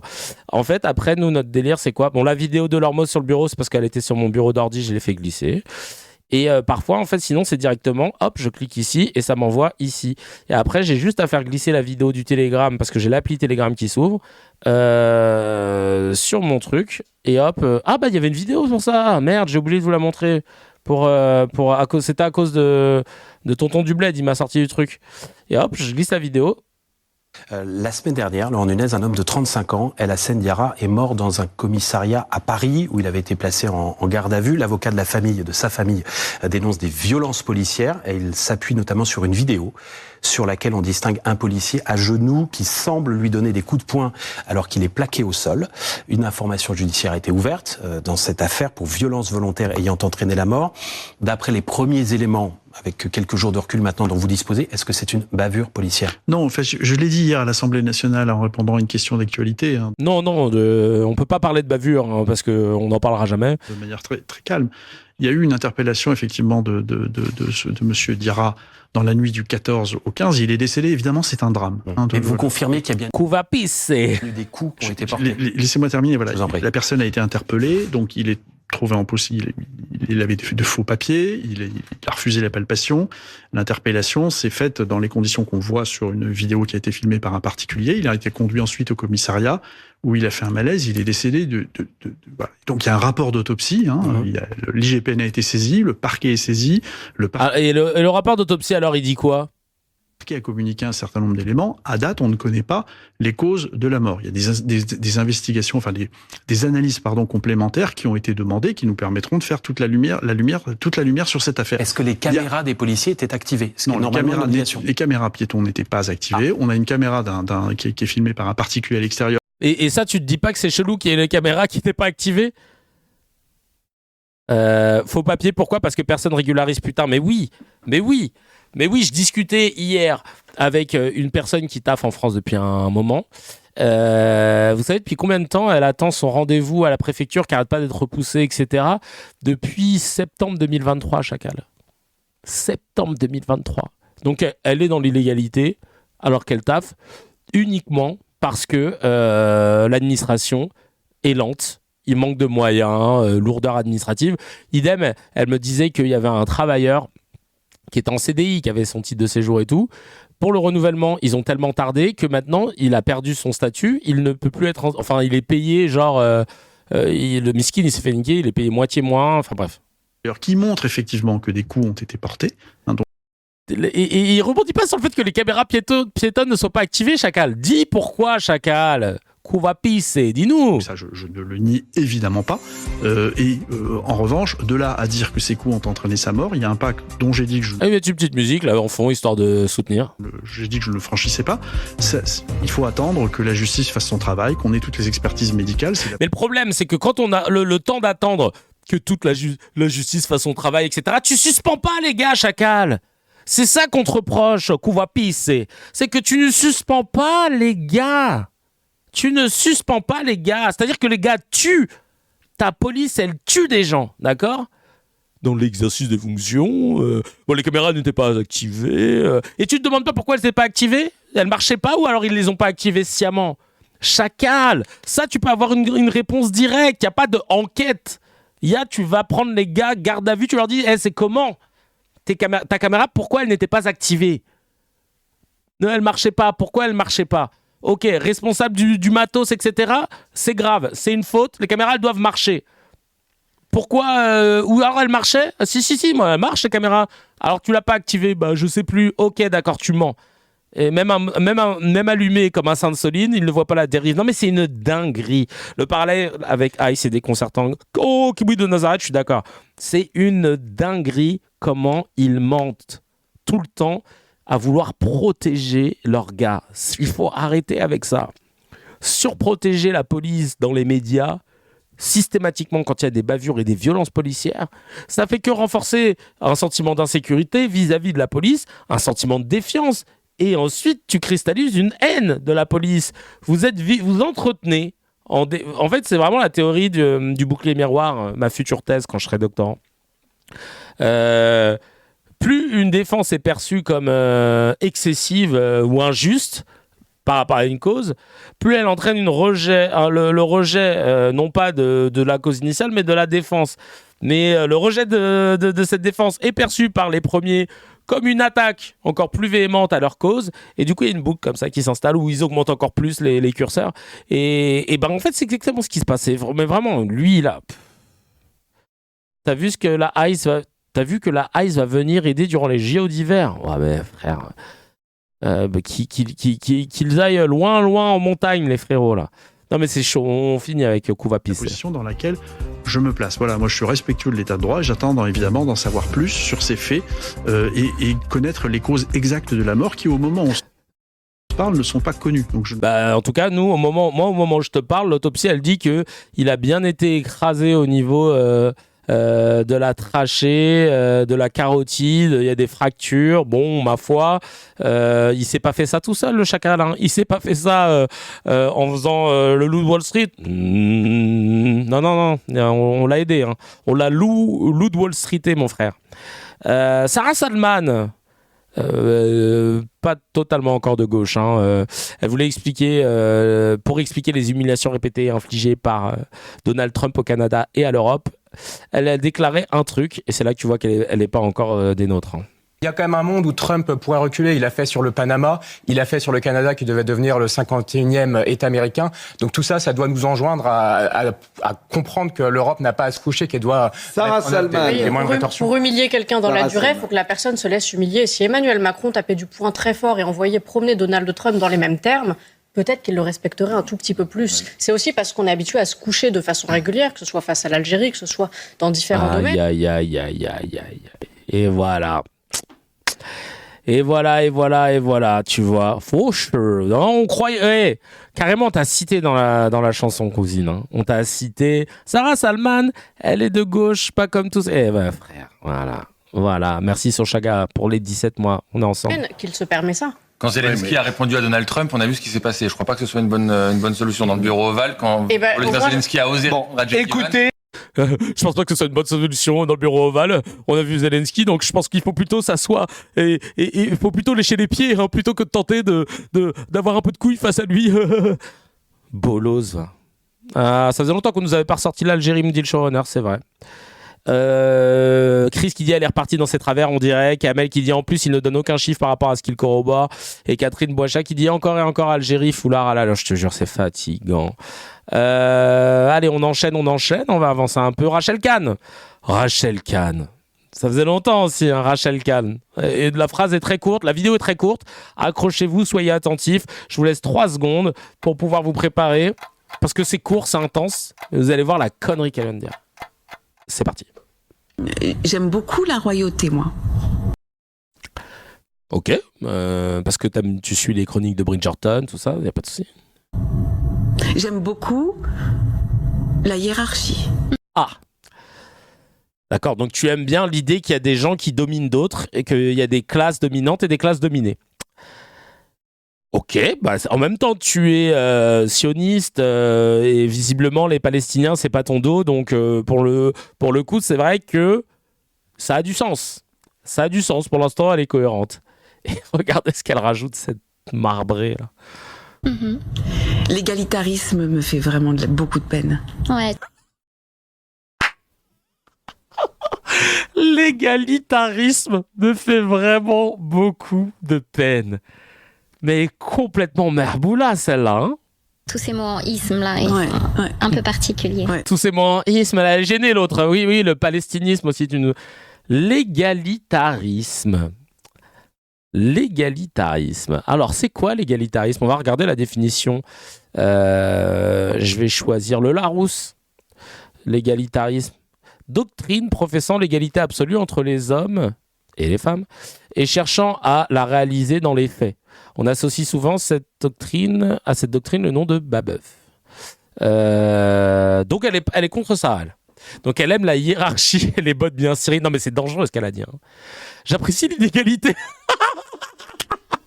Non mais la cousine, elle est complètement merboula, elle est marbrée. Regarde-moi, il n'y a plus rien dedans là. Il reste quoi? J'aime beaucoup la royauté, moi. Tu vois qu'elle est marbrée, la cousine. Ça va plus du tout, là. Oh là là. Elle était antiraciste et féministe il y a 10 ans, mais ça gagnait pas assez. La vie de ma mère. Non, mais le syndrome de Cannes, c'est comme le syndrome de Stockholm, mais avec de l'esclavage. La vie de ma mère. Tous ces mots en isme. Effectivement, le fascisme, JPP, bah oui. Il y a la cannerie aussi. Ah, mais elle... Oh là là, les canneries, en veux-tu, en voilà. Hein. Mais tu sens que y a un truc qui glisse pas. Tu sens que il y a la fibre qui passe plus là. J'aime beaucoup. Alors regarde, à la fin, quand elle dit l'égalitarisme. Tous ces mots en isme. Attends. Beaucoup de peine. Ouais. L'égalitarisme me fait beaucoup de peine. L'égalitarisme me fait vraiment beaucoup de peine. Ouais. Ah oui, hein. Ah, c'est bien. Regardez le regard vide. Get Out, elle aussi elle est dans Get Out, hein. Il y a quelqu'un qui a pris son corps, c'est pas possible. Comment tu peux dire des trucs pareils? Et Louis XVI, elle est Louis XVI, pas Babeuf, et encore moins Robespierre, la vie de ma mère. Ah ouais, non, mais elle, comme le disait Obama, yes we can, no we can't, la spécialiste du plagiat, hein, et oui, c'était ça. Regarde-moi cette tête là, oh là là là là, c'est dingue comment le fait de venir d'essayer de prendre les patins des dominants, ça lui a donné une seconde vie médiatique. Et tu m'étonnes qu'elle s'engouffre dans ce truc-là. Tu sais, c'est devenu maintenant un taf. Elle se dit putain, je gagne de l'argent grâce à ça, faut pas que je lâche l'affaire, quoi. C'est dingue. Franchement, je suis choqué. L'égalitarisme fait de la peine. De voir des gens égaux, oh là là, en droit. Marlise, elle dit demain elle va défendre l'esclavage, mais for sure. Isno qui dit elle aime surtout être une sous-mère, donc directement, il dit les termes, voilà, il n'a pas le temps. On finit le mezzé avec Benjamin Haddad, ministre délégué chargé de l'Europe de France. Et Natacha Polony qui rappelle son lien avec les lobbies américains. Bah oui, Benjamin Haddad, tu peux pas nous dire que tu défends les Français si t'aimes beaucoup trop les lobbies américains. Par exemple, Benjamin Haddad, vous avez été directeur du Centre Europe de l'Atlantic Council. Et la plupart des élites européennes participent à l'Atlantic Council. C'est le principal lobby qui œuvre à la dépendance des Européens vis-à-vis des États-Unis. Et depuis 2017, nous avons amplifié la dépendance vis-à-vis de Microsoft, vis-à-vis de Google.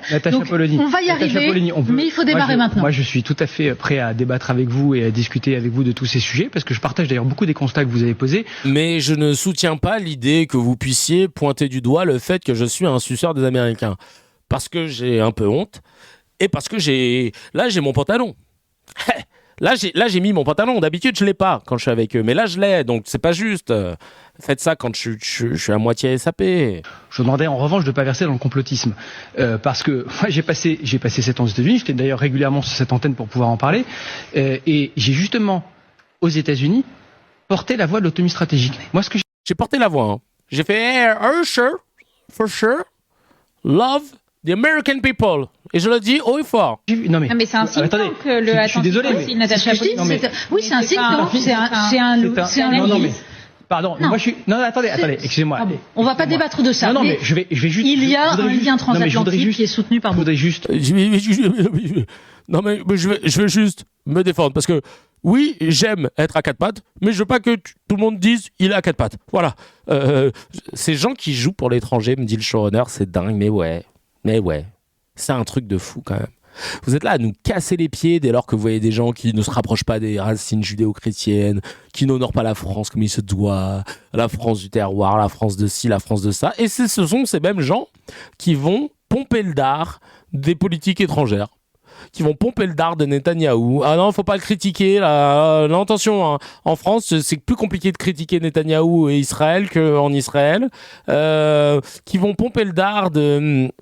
Comment ça s'appelle, des États-Unis. Non, mais ils nous ont libérés quand même, hein, comme Arnaud Klarsfeld. C'est grâce à eux, hein, quand même. C'est grâce aux États-Unis que on a la France. Donc quand même, on peut pas. Frérot, même lui, là, la mâchoire est disloquée. Tellement il a mis un chibre trop gros dedans. Le chibre US, quoi. Le chibre US, dans le plus grand des calmes, il a mis tous les chibres de tous les États-Unis dans sa bouche. Et au bout d'un moment, tu vas dire, Chacal, doucement, regarde la mâchoire, elle ne tient plus. Donc, calme-toi, Chacal. Calme-toi, va la resserrer. Non, mais c'est une dinguerie. Et bien sûr, et dans une autre vidéo, il a rappelé que la Russie est arrivée en premier à Berlin, quand même. Tous les États-Unis. Non, c'est la C, évidemment, hein. Il est pas à 4 passes, il bosse pour Israël. Pas mal.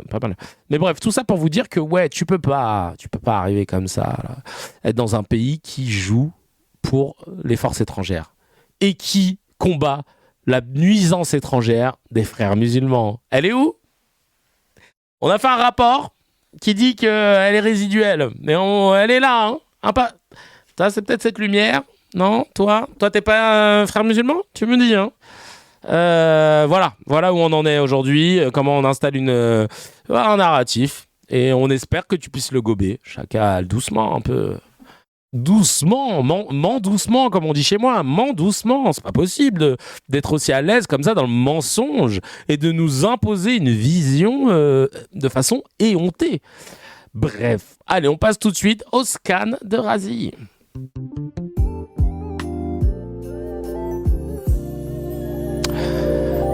Hello YouTube. J'espère que vous allez bien. Je compte sur vous si vous avez aimé tous les épisodes précédents, hein, et même mon petit format là sur les late shows. N'hésitez pas à liker, à partager, à donner de la force via l'algorithme, à commenter aussi. C'est ça qui nous permet de remonter sur cet algorithme qui nous shadowban clairement. On va pas se mentir, la chaîne est sinistrée, mais on lâche rien. Et si vous voulez nous donner de la force, il y a Twitch, il y a Tipeee. On compte sur vous. 1 €, ça peut tout changer. Vous êtes nombreux. Donc, on est ensemble pour pouvoir continuer à avoir notre liberté d'expression. On n'a pas de sponsor, donc on avance juste avec vos dons et avec la monétisation. Et n'hésitez pas à donner de la sephore. N'oubliez pas aussi, nous sommes le 28 janvier. Je le rappelle, il est 11h13.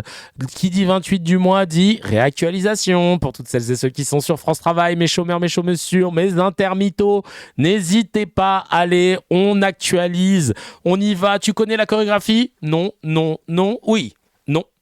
Non, oui. Toujours, hein. Le non, oui. Hein. Petite... Non, oui. Non, oui. Et non, oui. Non, oui. Activez la cloche. Abonnez-vous et activez la cloche pour ne pas louper les épisodes. Parce que vraiment il y en a beaucoup qui oublient ça, hein. Il y en a plein qui me disent putain Kevin, je suis abonné à ta chaîne mais je savais pas que tu faisais du contenu Chacal, ça fait 2 ans, 177 épisodes aujourd'hui. On est 740 en tout, merci 1000 fois de soutenir la cause.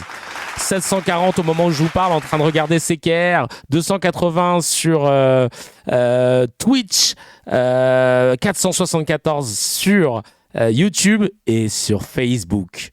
Ils sont 6.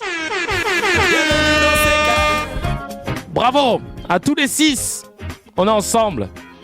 Merci beaucoup. Merci. En tout cas, c'était un plaisir de pouvoir faire ce bilan avec vous. Et vraiment, on est ensemble.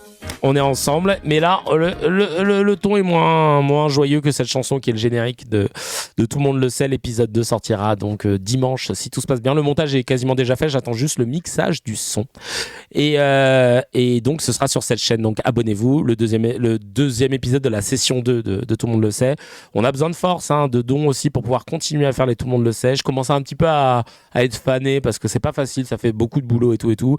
Mais vous m'avez tous motivé à me dire non, mais Kevin, on est là, on va t'aider. aider pour tout le monde le sait, t'inquiète pas, hein, on peut se mobiliser et tout. Donc franchement, merci à vous, à toutes celles et ceux qui travaillent au quotidien. Et j'en profite déjà un big up même à Anto Cabane qui chapitre le Chapitrax qui chapitre tous les épisodes, qui est tout le temps là pour tout à chaque fois, qui me dit tiens si tu veux je peux t'aider pour ci, pour ça, etc. Il y a aussi Jules, il y a aussi Nour, il y a évidemment Nouévé et toutes les personnes qui travaillent sur le Discord, sur tous les sujets. Merci mille fois d'être là. Franchement, sans vous, j'aurais eu la flemme de continuer, je vais pas vous mentir. Et ça me donne de l'espoir. Toutes celles et ceux qui soutiennent, merci mille fois, qui commentent, même juste comme Marlise, toujours Al, ou Leïla, ou ça fait longtemps Mac SL01, mais en tout cas, merci mille fois à tout le monde. Vigilanti, je vois les Blasts, Turbo Neige Power, tout le monde. Les 6 sur FB, c'est les RG, la vie de ma mère. En tout cas, merci beaucoup. Il y a la pétition, merci Vigilanti de le rappeler. L'IA Telegram, faut demander à Jules, c'est lui qui s'en occupe. J Sancier de Banton. Merci à toutes celles et ceux qui sont là, qui commentent, qui donnent de la sephore. Ça fait trop plaisir. J'ai trop de la chance d'avoir une Crackstory. Pareil, allez, on attaque tout de suite l'épisode et ça va dire les termes en direct de la station thermale parce qu'on est basé comme au baseball ici, vous le savez. Nouvelle condamnation pour Jean-Marc Morandini. Décidément. 2 semaines après la condamnation pour corruption de mineurs, le Chacal prend une condamnation définitive. Jean-Marc Morandini, 60 ans, vient d'être définitivement condamné pour harcèlement sexuel envers un jeune comédien qu'il avait fait tourner dans sa web-série Les Faucons, une web-série de vraiment pédocriminels, où il a ramené des jeunes gamins qui étaient censés montrer l'envers du décor d'une équipe de foot de banlieue. Chacal, ils étaient 7 dans ton équipe, pas un noir, pas un arabe, que des petits babtous imberbes. Donc il a vraiment choisi sa préférence. Hein. Trouve-moi une équipe de banlieue Cacabas. Donc il s'est dit, moi je m'en crée une à ma manière. Ils étaient 7. Ils n'avaient pas le même maillot, pas la même passion que toi pour la nudité et montrer leur chibre. Mais c'est comme ça que tu as décidé de filmer ta vieille série de pédocriminels, Jean-Marc Morandini, où carrément il les montrait. Et pour vous dire, la série est tellement dérangeante, j'ai pu voir un épisode, qu'elle est disponible sur des sites pornographiques, Chacal. Tellement elle est dérangeante. Il cadre. La majorité de la série se passe sous la douche. Les gars sont en train de se doucher dans les vestiaires. Ils sont nus. Et la caméra, c'est pas plan genre de taille. On voit pas les chibres. Non, c'est juste en dessous du chibre. Bah oui, parce que c'est important de voir les chibres. Et donc, ils filment des chibres comme ça. Et les gars se lavent. Et les gars, c'est la première fois de ma vie que j'assiste à la douche de quelqu'un sur un film. C'est-à-dire que d'habitude, on triche. Tu le vois rentrer dans la douche, machin, peut-être il pense à un truc. Là, c'est les gars, ils arrivent, ils appuient sur le bouton. Ça se parle même pas, hein. Vraiment. Après, t'en as d'autres qui arrivent. Ça va, les gars? Ouais, ça va. Voilà, un petit peu de douche. Ah. Il reste du shampoing? Ouais. En train de dire, mais Chacal, t'es en train de nous montrer quoi là, genre la réalité d'une douche en France, la réalité d'une douche de banlieue, de banlieue lointaine où tu dois réappuyer sur le bouton. Vraiment, c'est cringe as fuck de ouf. On ne sait pas du tout ce que ça voulait dire. La série n'est pas considérée comme pédocriminelle. Non, mais c'est un sujet. Hein. Bah non, parce que les gars avaient 18 ans, je crois. Les plus jeunes avaient 18 ans, mais il y en a certains qui ont été contactés pour faire le casting qui avaient en dessous de 18 ans. Et c'est là que c'est tombé sous le coup de la loi, notamment. Il a écopé également de 50 000 € d'amende pour travail dissimulé. Ah oui, non, il y a une autre scène après. Je suis obligé de vous raconter. T'as un gars qui arrive avec son chibre et il dit hey, salut les losers. Un vieux truc de ringard. Il dit un truc, il se barre. Et les autres, ils font waouh, il en a une grosse quand même. Je rigole, mais c'est quand tu sais que le mec est pédocriminel, qu'il a inscrit dans le fichier des délinquants sexuels, tu te dis mais... Et c'est lui qui a écrit la série, il s'est fait un truc sur mesure pour assouvir ses besoins de pédocriminel, obsédé du cul, obsédé de jeunes et faibles. Il avait besoin de voir des belles et faibles là, nus. Oh, purée de pommes de terre. Il y a Simon Gad qui dit tu tailles, j'ai pas compris. Tu tailles le fait qu'il a un chibre? Non, c'était juste que je raconte. Je crois que c'est un des comptes de Morandini là qui est en train de me parler. Ah, tu tailles? Vas-y, fais mieux que moi alors. je voulais dire fait mieux que la série.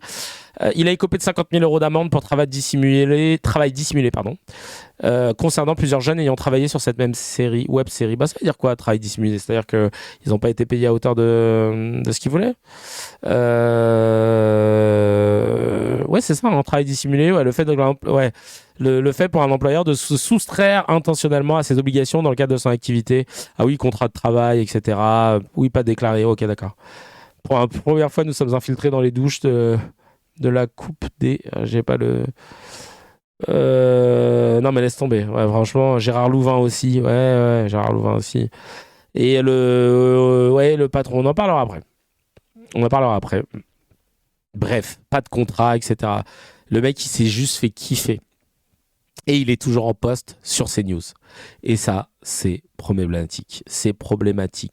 On regarde tout de suite ce petit extrait signé Kunta Van Den Kinte, gars sur X, il a toujours les bons extraits. La plupart du temps, je les trouve ici. Franchement, il est trop chaud. Et il va pas faire appel pour la nouvelle condamnation d'ailleurs. Il a décidé de pas faire appel, Chacal. Ouais, il sait que là, il fait appel, il peut prendre plus gros. Ah oui, parce que c'est ce qui lui est arrivé la dernière fois. Il avait fait appel et on avait alourdi sa condamnation. Donc là, il se dit, je suis pas en odeur de sainteté. Je pense qu'on va pas me louper. Les affaires Morandini, il y a quelques jours, vous le savez peut-être, l'animateur télé a été définitivement condamné pour corruption de mineurs. On apprend aujourd'hui qu'il est condamné définitivement dans une autre affaire, cette fois pour harcèlement sexuel, puisqu'il s'est désisté de son pourvoi en cassation. Bonsoir Paul Conge, service police-justice de BFM TV. Bonsoir Maître Antoine Lachenot. Vous êtes l'un des avocats des victimes de Jean-Marc Morandini. Ça y est, le processus judiciaire est allé à son terme. Il avait... Ah oui, il a fait appel, il va pas en cassation, pardon. Tu fais bien de le préciser, merci. Le terme émis un pourvoi en cassation, c'est fini, il a retiré son pourvoi. Paul Conge, d'abord, cette deuxième affaire, elle remonte à l'année 2015. Absolument. Sur des castings. Oui, c'est ça. En fait, ce qui était reproché à Jean-Marc Morandini, c'est d'avoir tenté d'obtenir des faveurs sexuelles auprès, notamment d'un jeune comédien, votre client, maître. Donc ça remonte à 2015. Donc Gabriel, un garçon de 18 ans, participe à un casting pour une petite série produite par Morandini, Les Faucons, autour de l'univers du football. Jean-Marc Morandini avait 50 ans au moment des faits. Gabriel reçoit, comme d'autres comédiens, des messages d'une certaine Catherine Leclerc de la société de production. Pendant des semaines, elle l'incite à lui envoyer des photos dénudées, des vidéos de lui à caractère sexuel. Elle va jusqu'à lui suggérer de faire une fellation à Jean-Marc Morandini lorsqu'il le rencontrera en vrai.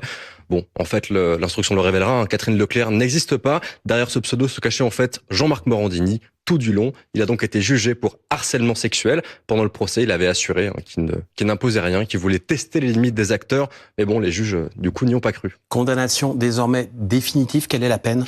Définitive, condamné en appel en janvier. Donc Déjà, il a pris un blaze, la Catherine Leclerc, rassurante. Elle disait, mais tu sais, moi aussi j'ai un enfant, il se balade tout nu chez moi, t'inquiète pas, j'ai l'habitude et tout.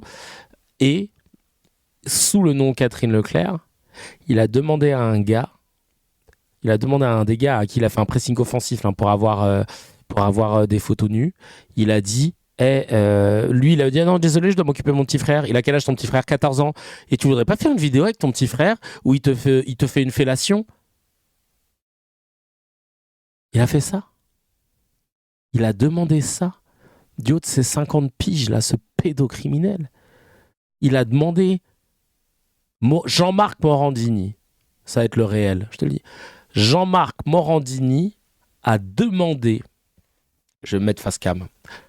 Jean-Marc Morandini a demandé via une adresse mail Catherine Leclerc, une fausse directrice de casting qui n'existe pas et qui est censée être dire de prod qui travaille chez lui, a demandé à un gamin des photos nues. Le mec, il était là, non, je peux pas et tout. Il était mineur, Chacal. Il avait 50 ans au moment des faits, Jean-Marc Morandini. Il a demandé. Après, il a dit, oh, je dois m'occuper de mon petit frère, je peux pas. Il a fait, ah ouais, t'as un petit frère, il a quel âge? 14 ans. Ah ouais, et tu veux pas demander à ton petit frère de te faire une fellation? Et tu filmes la vidéo? Non, on va avoir des problèmes, je veux pas avec ma mère. Bah, ta mère, elle part quand de la maison? Comme ça, dès qu'elle est pas là, tu me fais la vidéo, vous faites la vidéo, vous la mettez sur Vimeo, et puis après, vous l'effacez. Tranquille, comme ça, t'auras pas de problème. Pédocriminel. Quel pédocriminel. C'est une dinguerie. C'est cet homme qui a la télé tous les matins, là. tous les matins, Pascal Pro dit. Et tout de suite, on passe à Jean-Marc Morandini qui prend la relève de cette émission. C'est à vous, Jean-Marc. Vous allez nous parler de quoi? Aujourd'hui, on va parler quand même d'islam et la viande halal qui est partout parce que c'est le problème des Français. Oui, c'est le problème. C'est sûr que là, les Français, quand ils vous voient, ils pensent qu'à ça. Jean-Marc Morandini, je te jure. Morandini, hey. Morandini, hey. Morandini, non, mais c'est un truc de ouf. C'est un truc de ouf. Jean-Marc Morandini, la vie de ma mère. Non, mais sérieux, sans déconner. Jean-Marc Morandini, le pédocriminel. J'insiste, hein, il a été condamné pour corruption de mineurs. Vous pouvez dire pédocriminel. Il a envoyé des messages à des jeunes pour leur dire, tu serais prêt à faire une fellation à Jean-Marc Morandini, en se faisant toujours avec cet alias là de Catherine Leclerc. Il est à la télé il y a 10 ans, Chacal. Il y a 10 ans. iTélé avait dit, non, on se séparera de Morandini. S'il est condamné définitivement, il ne prendra pas d'indemnité. Bon, il est encore là. Non, finalement, on le garde. La direction assume d'avoir un pédocriminel qui demande à des gamins de se faire séus par leur petit frère de 14 ans et de faire une vidéo et de l'envoyer. Toi, ça va, ça te dérange? C'est bien, hein. C'est bien. Franchement, bravo. Bravo, l'Esprit Canal. Bravo, CNews. Ah ouais, super. On adore. C'est bien de mettre en avant des gens comme ça. Ils sont payés combien, les gens qui font ça? Nous, on veut savoir. 20, 30, 40 000 euros par mois, Chacal. Pour être un putain de délinquant sexuel inscrit dans le fichier. Franchement, ça s'en sort bien. Hein. Qui c'est le marabout de Jean-Marc Morandini? C'est Paul Pogba qui m'a demandé. Tu peux demander qui est le marabout? Le mien est claqué. Hein. Lui est plus fort. C'est quoi quel est le disque dur dans lequel il y a des photos, des vidéos et des documents qu'on n'a pas vu quand on a fait une perquiche chez lui? Ce disque dur qui va se déclencher, qui envoie un truc sur Internet si jamais il lui arrive quoi que ce soit. Clairement, il y a un système qui a été préparé parce que c'est pas possible que Vincent Bolloré, toute la direction le soutiennent comme ça. Ce pédocriminel. Bref. Allez, on continue avec la vidéo de BFM. 25 à 18 mois de prison avec sursis. Comme il s'est désisté de son pourvoi en cassation, il avait donc fait appel de cet appel en quelque sorte. Il a donc sans doute accepté sa condamnation qui maintenant est définitive. Maître, comment votre client a accueilli cette décision de Jean-Marc Morandini, qui retire son pourvoi, qui rend donc sa condamnation définitive? Eh bien, c'est un soulagement et puis quelque part, il y a un peu de notion de tout ça pour ça. Parce que mon client, Gabriel, est une personne qui a des revenus d'un jeune homme moyen. Et il n'est pas spécialement pauvre ni spécialement riche, mais il faut savoir qu'un pourvoi en cassation, même en défense, ça implique des frais. Et il a un peu l'impression d'avoir été instrumentalisé aux fins de maintien sur la chaîne CNews le plus longtemps possible. C'est-à-dire pour gagner du temps? Pour gagner du temps, il le savait depuis le départ. Et puis, avec cette information selon laquelle le rejet du premier pourvoi en cassation, finalement, n'avait pas de conséquences sur son maintien à l'antenne, on a simplement l'impression qu'il a retiré ce deuxième pourvoi en se disant que de toute façon, il restait à l'antenne et peu importait finalement le résultat de la Cour de cassation. Vous pensez que Jean-Marc... Bah oui, bien sûr, ça, il est tranquille. Il a vu que tout va bien. L'affaire Betaram, l'affaire Morandini, la France a un problème avec les pédocriminels, mais apparemment, Betaram va fermer. Ça y est. Alhamdoulilah, après 15 000 révélations, mon frère. Morandini a pensé que ça ne se verrait pas. Je pense tout simplement qu'il a vu que sur le premier pourvoi en cassation qui avait été rejeté, rendant ainsi sa condamnation définitive, il avait constaté qu'il était maintenu à l'antenne. Donc il s'est dit à quoi bon maintenir le deuxième. Sauf qu'entre-temps, évidemment, mon client, lui, qui est une personne relativement modeste, a assumé des frais pour sa défense.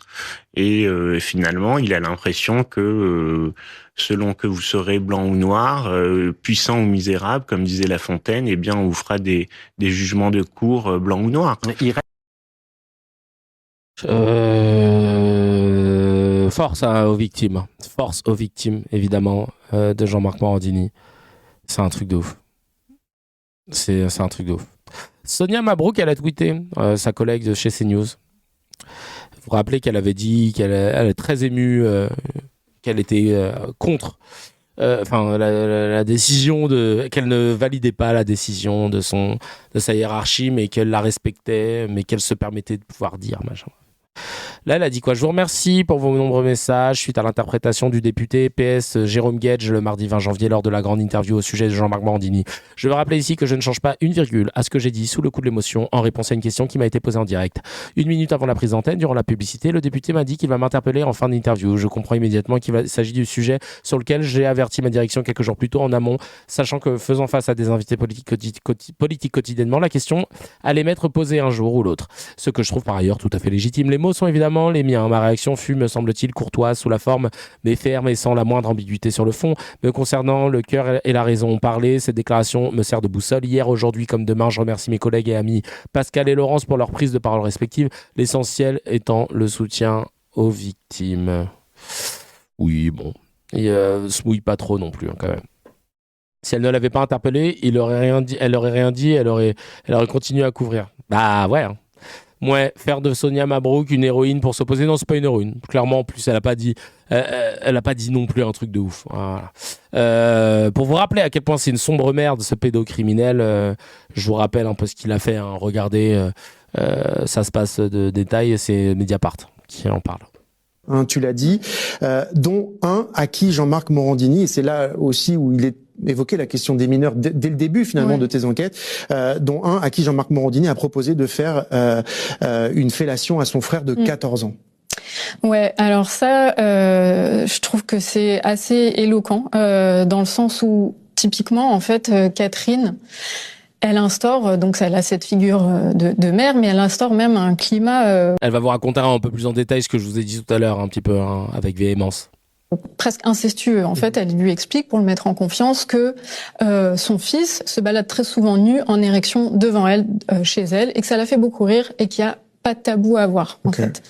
Et ça, elle, donc voilà, lui, en fait, il m'explique, ce jeune, que c'est aller trop loin, il veut rompre, il veut mettre un terme aux échanges, et il lui dit, pour lui faire peur, que non, il sera pas disponible pour la rencontrer, puisque il a l'anniversaire de son petit frère de 14 ans, ce jour-là. Et en fait, Catherine, elle saute sur l'occasion.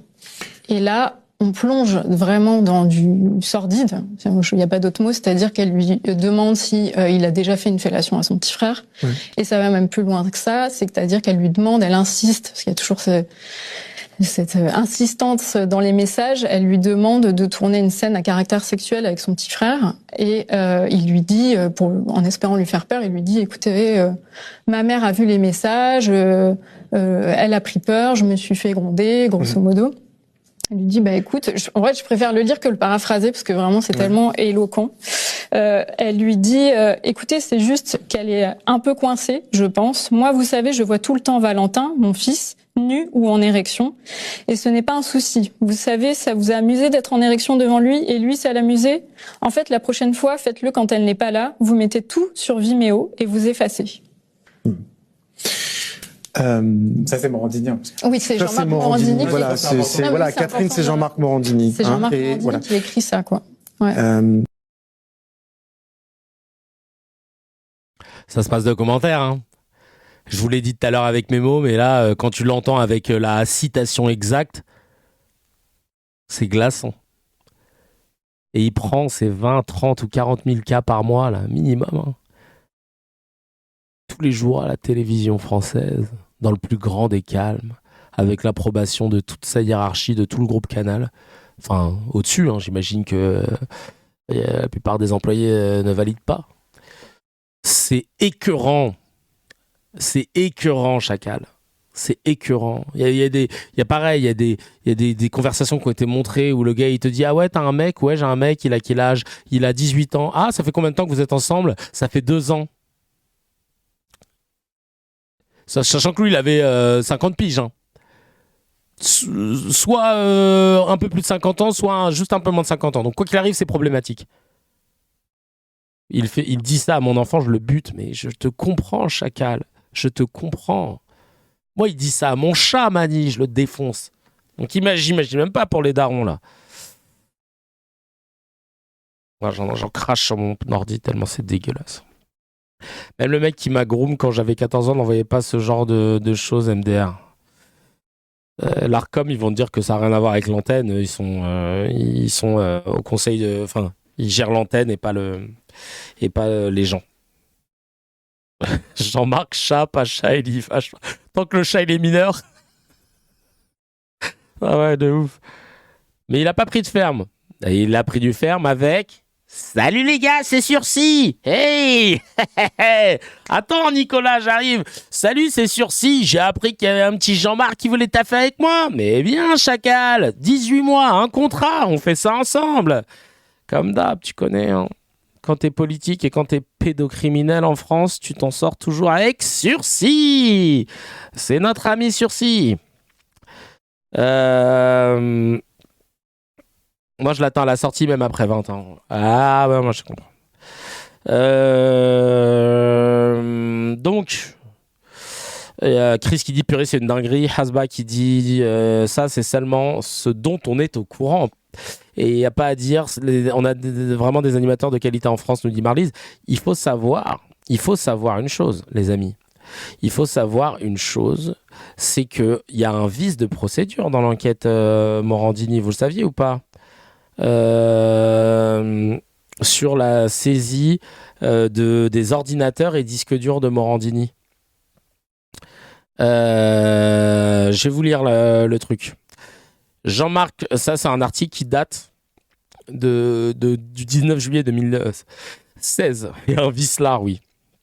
Jean-Marc Morandini peut souffler. La Cour d'appel de Paris a annulé un pan de l'enquête pour corruption de mineurs.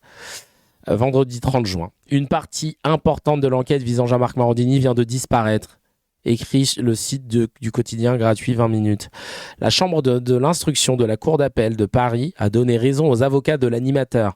Ils avaient soulevé un vice de forme quant à la perquisition dont leur client a été l'objet en septembre 2016. L'ordonnance du magistrat prévoyant cette perquisition ne précisait pas la qualification juridique des faits, a indiqué une source judiciaire. Pourtant, selon la loi, avant de lancer une perquisition, le magistrat doit préciser l'infraction reprochée au suspect.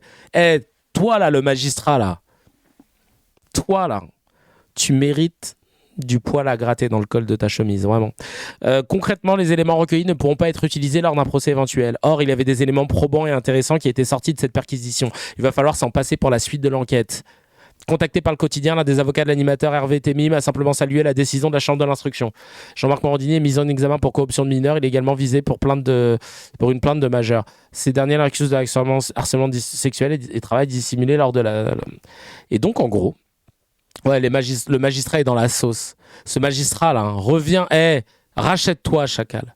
Rachète-toi, chacal. Parce que là, t'as laissé passer un pédocriminel, là, comme ça, qui aurait pu tomber encore pour pire. C'est-à-dire qu'ils avaient perquis chez lui ordinateur et disque dur. Ça se trouve, on aurait pu savoir pourquoi CNews le protège depuis.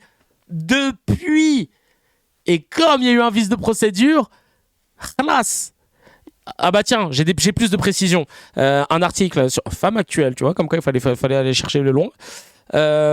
La perquisition menée au domicile de l'animateur le 20 septembre 2016 a permis aux enquêteurs de mettre la main sur 6 téléphones portables. Chacal. 6. 3 disques durs, 11 clés USB, 144 CD-ROM et plusieurs photos d'hommes nus. Mais selon ces 3 avocats, cette saisie ne s'est pas faite dans les règles. Et c'est pour ça que ça a été annulé. C'est pour ça que les éléments n'ont pas été retenus dans l'enquête. Entendez bien, 6 téléphones portables, 3 disques durs, 11 clés USB, 144 CD-ROM et plusieurs photos d'hommes nus ont été perquises chez Jean-Marc Morandini mais n'ont pas pu être utilisées. Donc là, toutes les condamnations qu'il a, c'est pas sur ce volet-là. Donc entre-temps, lui, ça y est, il a pu les détruire, les trucs. Mais imagine ce qu'on aurait trouvé dans tout ça. Imagine. Non, c'est une dinguerie. Je suis dégoûté. On aurait trouvé des bails. Le frère. On aurait pu voir enfin quel est le fin fond de l'affaire, du lien qui l'unit avec Vincent Bolloré. Je suis sûr. Ou pas. Mais laisse tomber. Ils sont saisis, je pense, quand même. Non, ouais, saisis peut-être, mais pas utilisés. Donc, ils ont sûrement même été rendus. Je suis dégoûté, putain. Ah ouais, pas trop envie d'imaginer. Ouais, non mais On n'ose même pas imaginer ce qu'il pourrait y avoir dedans. On se souvient, regardez en 2016 comment Jean-Jacques Bourdin parlait de lui, justement, de Jean-Marc Morandini, le pédocriminel. On écoute tout de suite cette petite vidéo. C'était sur le plateau de C'est à vous. Ce sera flouté, c'est normal, on n'a pas les droits quand c'est à vous. Et ce qu'il a fait à l'antenne, personnellement, si je faisais ça à l'antenne, je ne pourrais plus me regarder dans le miroir. Et un peu 2016, on va écouter direct. 2016. Il y a Jean-Marc Morandini lui-même qui ne doit pas se prêter à ce genre de choses. On parle de présomption d'innocence. Oui, non mais d'accord, mais il y a aussi de la dignité. La dignité, ça existe. Bon, ça c'est la première chose. Et lamentable, c'est Monsieur Bolloré. Monsieur Bolloré est lamentable. Lamentable d'imposer à tout... Il est en train de tuer. Il a commencé à tuer Canal+, il est en train de tuer iTélé. Bah ça, c'est quand même extraordinaire quand on est propriétaire. Il respect total. Il respect total. Pour moi, c'est totalement irrationnel, en fait. On ne comprend pas ce qui se passe. Alors, moi, je ne comprends pas ce qu'il fait. Et ça parle pas trop comme ça maintenant dans les médias. Je sais pas ce que vous en pensez quand on est sur cette affaire. Là, à l'époque, c'était unanime en 2016. Ils veulent faire, ils nous disent vaguement qu'ils veulent faire d'ITélé une chaîne d'infos recentrée sur le sport et le cinéma, qui sont les deux grands piliers historiques de Canal+. D'abord, il va virer Morandini. Et en fait, le premier... C'est presque fait, ça. Presque alors, fait. Il va virer Morandini. Morandini va être viré. Vous savez ce que... Alors, ça, première nouvelle. C'est devenu intenable. Elle est pas présente sur cet extrait, je crois pas. J'ai plus la vidéo. Si, elle est sur le Telegram si vous voulez la voir, la vidéo. Mais c'est une dinguerie, hein. Franchement, c'est une grosse dinguerie. Le prédateur de mineurs de CNews, Morandini, en manque d'invités pour son plateau, a fini par trouver cette femme qui valide sa pensée pédocriminelle selon laquelle on victimiserait trop les mineurs. Bah tiens. On va regarder ça tout de suite. Source de Van den Kinte. Et on continue dans un système aujourd'hui en France, qu'il soit judiciaire ou même à travers les réseaux sociaux ou même à travers les journaux, à toujours vouloir victimiser le mineur et le considérer comme un pauvre mineur qui est toujours victime de système, mais on ne met jamais tout simplement la réalité que le mineur aussi peut être agresseur. Oui, mais à 10 ans, on peut rien faire contre lui. Mais bien sûr que si. Juridiquement, qu'est-ce que vous voulez faire? Mais on peut... Il veut savoir. Juridiquement, bah dites-moi, parce que s'il y a un truc à faire... Dites-moi, là, je suis dans la sauce. Hein. Clairement, on peut rien faire. Hein. Vous confirmez? Parce que... Non, mais c'est un délire. Camille Brère. C'est qui celle-là encore, là? Camille Brère. Qui c'est, cette juriste, là? Elle sort d'où? C'est quoi? C'est cool, il l'a trouvée, frère. Apparemment, elle n'a pas d'existence juridique. La go, elle n'existe nulle part. Alors, c'est peut-être un pseudo parce qu'elle voulait pas qu'on la capte, mais je ne trouve rien sur cette Camille Brère. Mais waouh, c'est une dinguerie. Hein. Dites-moi ce qu'on peut faire juridiquement, c'est pour un ami, je te jure. En 90, il s'était fait virer de la télé, mais oui, déjà, mais il n'avait pas encore les disques durs là. Victimiser le mineur de 10 ans, mais c'est forcément une victime à 10 ans, c'est un enfant. Non mais laisse. Il y a Asba du Nord qui dit « J'imagine pas leur groupe Telegram à eux. » Là, je te jure, la vie de ma mère, ça doit être horrible. Marlys qui dit « Il s'équipe de couteaux parce que le pédocriminel circule librement partout, certains même à la télé. » Oh purée de pommes de terre, mais c'est pas vrai ça. Elle est essayiste juridique, je te jure, ouais. Catherine Boacha qui dit écœurant et Canan qui dit « À 10 ans, on peut rien faire, c'est déjà trop vieux pour Morandini. » Je te jure, tristement. Et regardez comment Nelson Montfort, qu'on aimait bien à l'époque, parce qu'il était drôle à parler en anglais et en français, speaking in English and in French.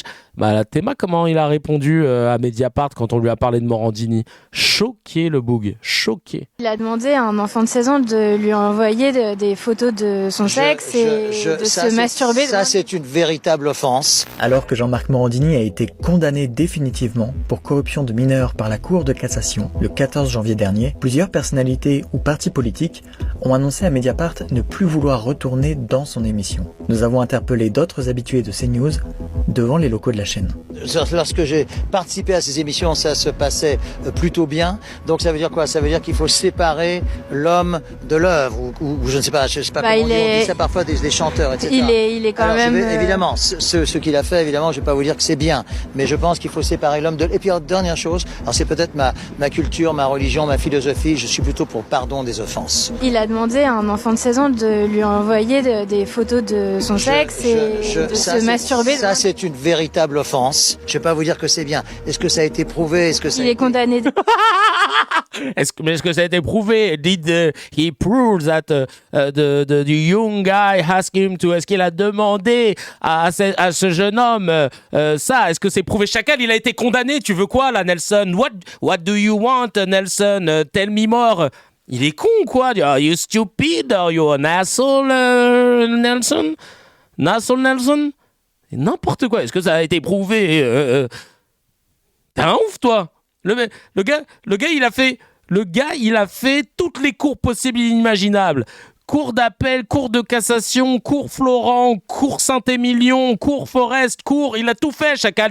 Tout le monde lui a dit, tu es pédocriminel, non-stop, nuit et jour. Qu'est-ce que tu nous fais, là? C'est un truc de ouf. C'est un truc de ouf, la Huisse. Oh là là. Insupportable. Insupportable. Définitivement par la Cour de cassation. Eh bien, écoutez, ça, c'est une véritable offense. Je vais pas. Oh, les cours d'école aussi. Bravo. Bravo. Très très bonne vanne pour conclure. Très très bonne vanne. Je ne vais pas vous dire le contraire. Mais, comment dire, c'est une situation qui est très désagréable. Vous n'y étiez pas, je n'y étais pas. Dans la Bible, on prêche le pardon des offenses. Allez, toi, commence pas. Don't start, Nelson. Il commence dans la Bible, on parle de... Comment? Come on, don't be an ass, please. Oh, le frérot. Oh là là là là là là. Morandini a sa sextape, c'est sûr. Lui, il est dans la centaine de CD-ROM, lui. Lui, c'est des disquettes. Que c'est arrivé depuis, je ne pense pas.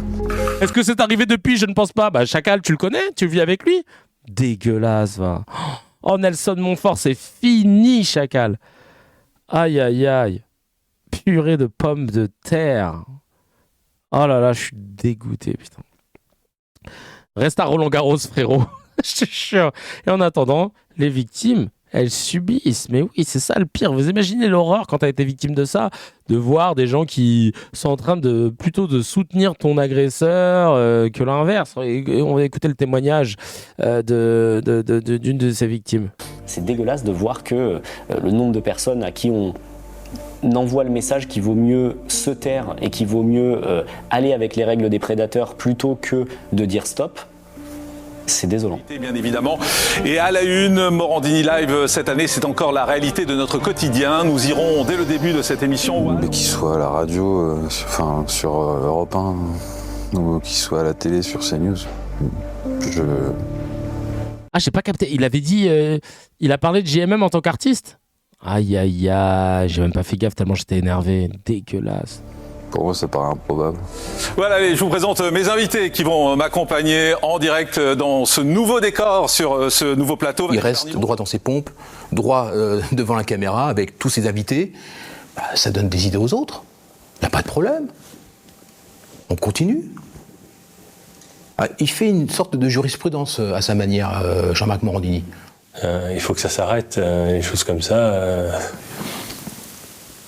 Je ne souhaite à personne, à aucun enfant dans le monde, de vivre ce que j'ai vécu.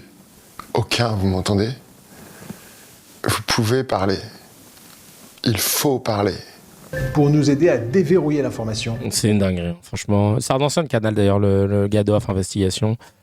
Et pour Yves Cantbord, c'est honteux qu'il soit encore à l'antenne. Il y en a qui le disent même aujourd'hui en 2026. Alors c'est qui Yves Cantbord? C'est un chef cuisinier. Bon, c'est les grandes gueules, hein.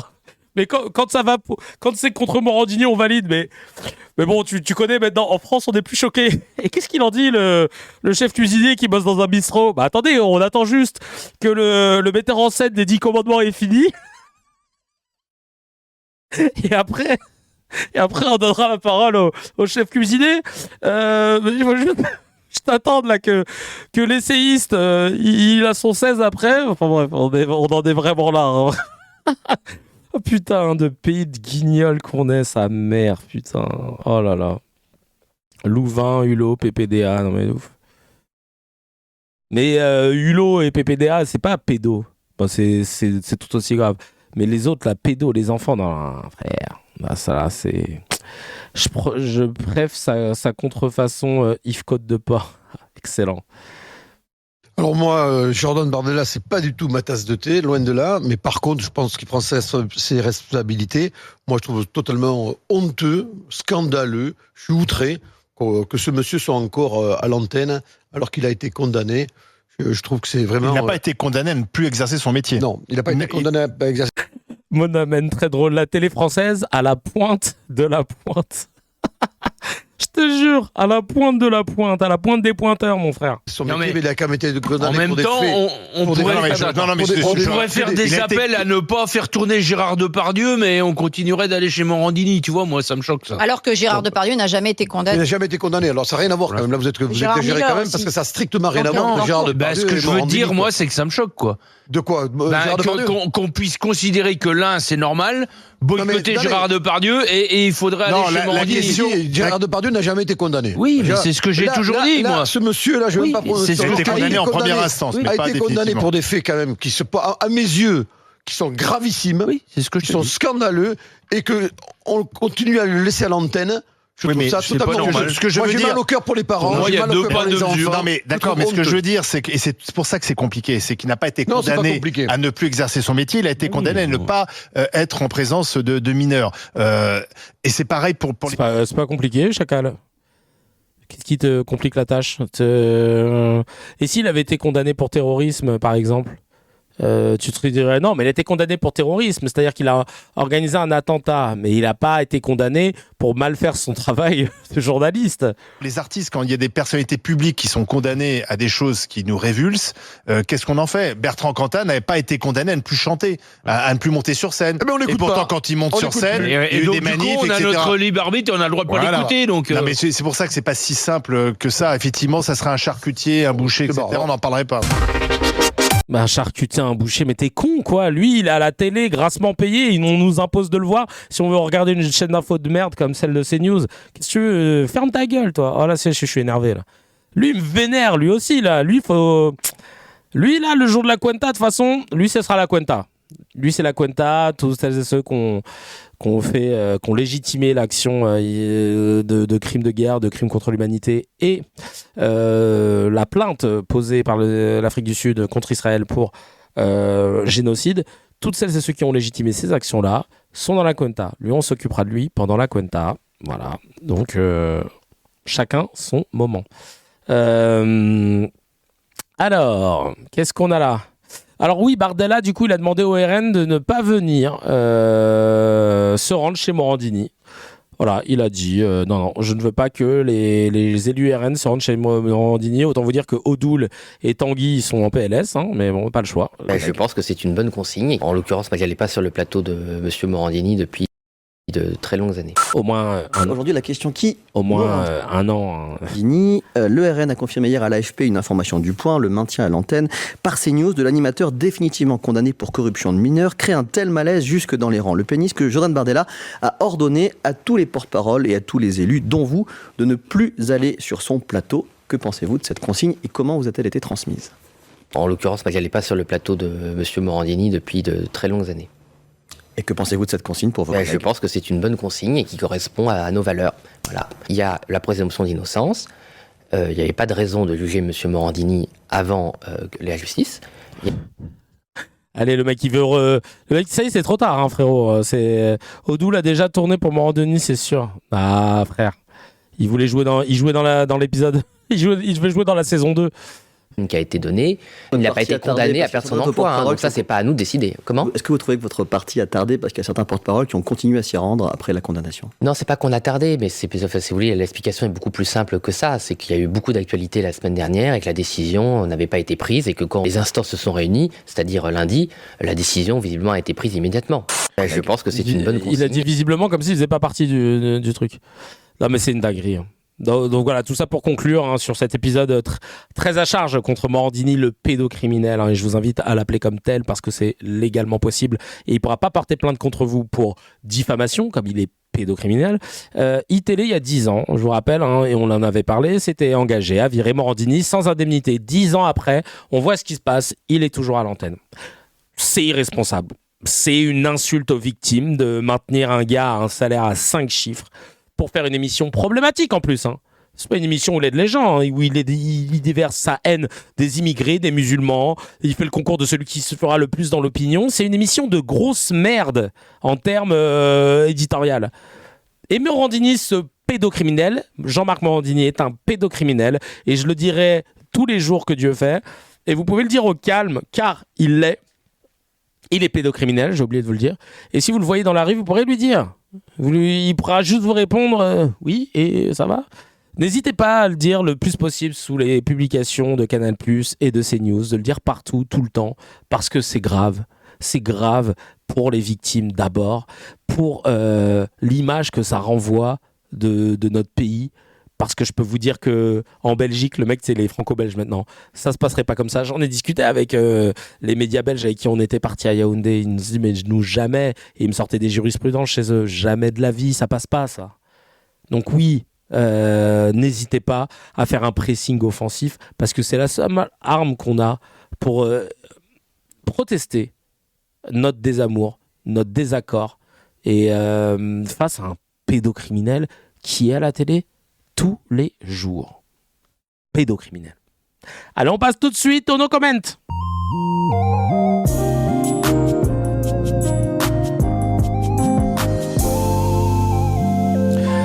Je lis des news, vous n'avez pas le droit de les commenter, vous connaissez le bail, vous pouvez simplement mettre des emojis. Je vous laisse mettre les emojis le temps que vous obteniez ce message. Allez-y, emoji. On envoie les emojis, c'est parti. Bienvenue dans CKR. Oh oui. Avec un petit son en attendant. Au purée de pommes de terre, ça va péter. Oh oui, oui. Et laissez un max d'espace aux victimes, s'il vous plaît, qu'elles veuillent ou non parler, c'est clair.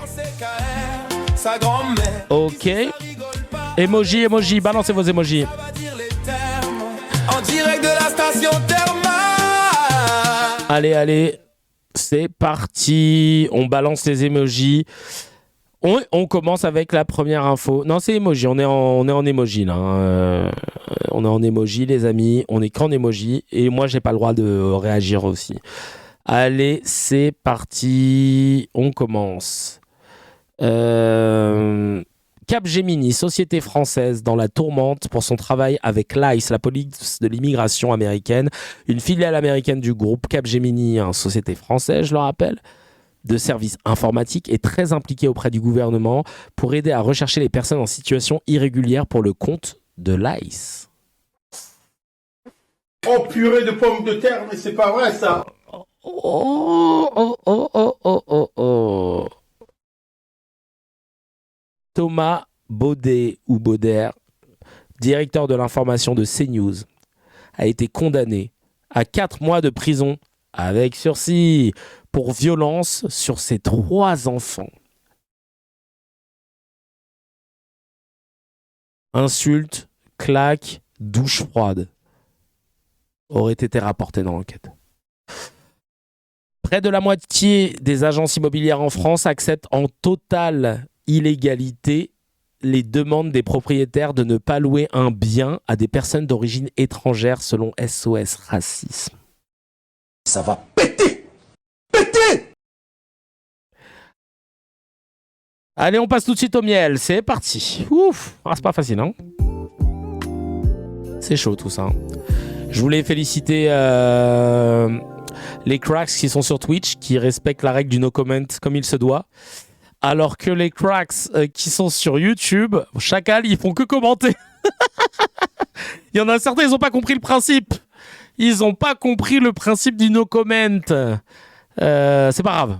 Eux, ils étaient là, mais putain, ils sont cons de mettre que des emojis. Je comprends pas le concept. Réagissez. Non mais nous on n'a pas le choix. Ah oui, vous, il y en a qui bloquent. Ah oui, nous c'est vrai, on peut bloquer. Ouais, c'est vrai. C'est pour ça que vous n'avez pas le choix, oui. Merci d'ailleurs au Modo qui s'occupe de faire ça. Hein. Franchement, vous êtes trop chaud. Ah oui, merci Nour. Mais sur YouTube, non, ils arrivent up. C'est pas grave, bientôt ça va y aller. Vous savez qu'on était plus de 800 à écouter là en direct sur CKR, ça fait trop plaisir. Sinon, on ferait de la merde aussi, je te jure. Même quand c'est pas bloqué, on respecte. Bah oui, ça m'est déjà arrivé plein de fois de pas bloquer parce qu'il n'y avait pas de modo. Et ça respectait. Écoutez, ma foi, la dernière partie de cette émission, la petite dernière partie qui fait plaisir, c'est le miel pour faire passer un peu tout ce qu'on a eu, pour désirriter la gorge. Et alors, il est très rapide ce miel, mais c'est un délice. Évidemment, sorti de son contexte, vous allez comprendre pourquoi. C'est à la question, vous allez comprendre pourquoi c'est sorti de son contexte, parce que c'est pas du tout le sens de l'extrait que je vais vous montrer, mais nous on l'a tronqué de façon à ce que ça devienne un miel. La question, est-ce qu'il y a des fachos sur CNews ? Pascal Praud nous répond en toute honnêteté. Donc les fachos sur le plateau. Rachel Kahn, facho. Comment dire, Georges Fenech, facho. André Valigny, facho. Eugénie Bastier, facho. Thomas Bonnet, facho. Merci. Merci beaucoup, Pascal Praud, qui a été pour une fois qui a dit les termes. C'est bien les versions tronquées. Il les a désignés. Merci beaucoup. Ouais, il a dit la vérité pour une fois. Voilà, tu vois, comme quoi tu sens que l'histoire Morandini, ça l'a chamboulé un petit peu. Donc merci beaucoup de les avoir désignés. Tu nous as fait gagner du temps, Chacal. Merci beaucoup. Je crois que je vais en faire 2 des réels, la vie de ma mère, parce que celui-ci, il est génial. Merci beaucoup d'avoir désigné. Pourquoi Cannes, elle rigole comme ça ? Elle était touchée. En tout cas, merci 1000 fois pour toutes celles et ceux qui ont suivi cet épisode. Vous étiez plus de 800 à suivre l'épisode sur toutes les plateformes. N'hésitez pas à donner de la force, à en parler à votre voisin, à parler à vos amis, de dire viens, regarde CKR, tu verras, c'est chambé pour suivre l'actu, se taper des barres et parfois s'énerver aussi. En tout cas, j'aurais eu une chance de vous avoir. On se retrouve demain. Demain, on va tourner un petit peu plus tôt. Parce qu'en fait j'ai un rendez-vous à 11h, donc il faudrait que je finisse à midi. Il faudrait que je finisse à 10h. Comme ça après j'ai le temps d'aller à mon rendez-vous. C'est une lecture d'une pièce de théâtre de mon pote Hugues Duquesne, et donc on va commencer un peu plus tôt, sûrement à 8h30, 9h, voilà, tranquillement pour le dernier épisode de la semaine. Et n'oubliez pas que dimanche, activez la cloche sur YouTube, car vous aurez normalement, si tout se passe bien, vous allez avoir le dernier épisode de Tout le monde le sait, mais tout le monde le sait. Je compte sur vous. Merci en tout cas du soutien et je vous dis à tout de suite sur le Discord. Ciao, ciao.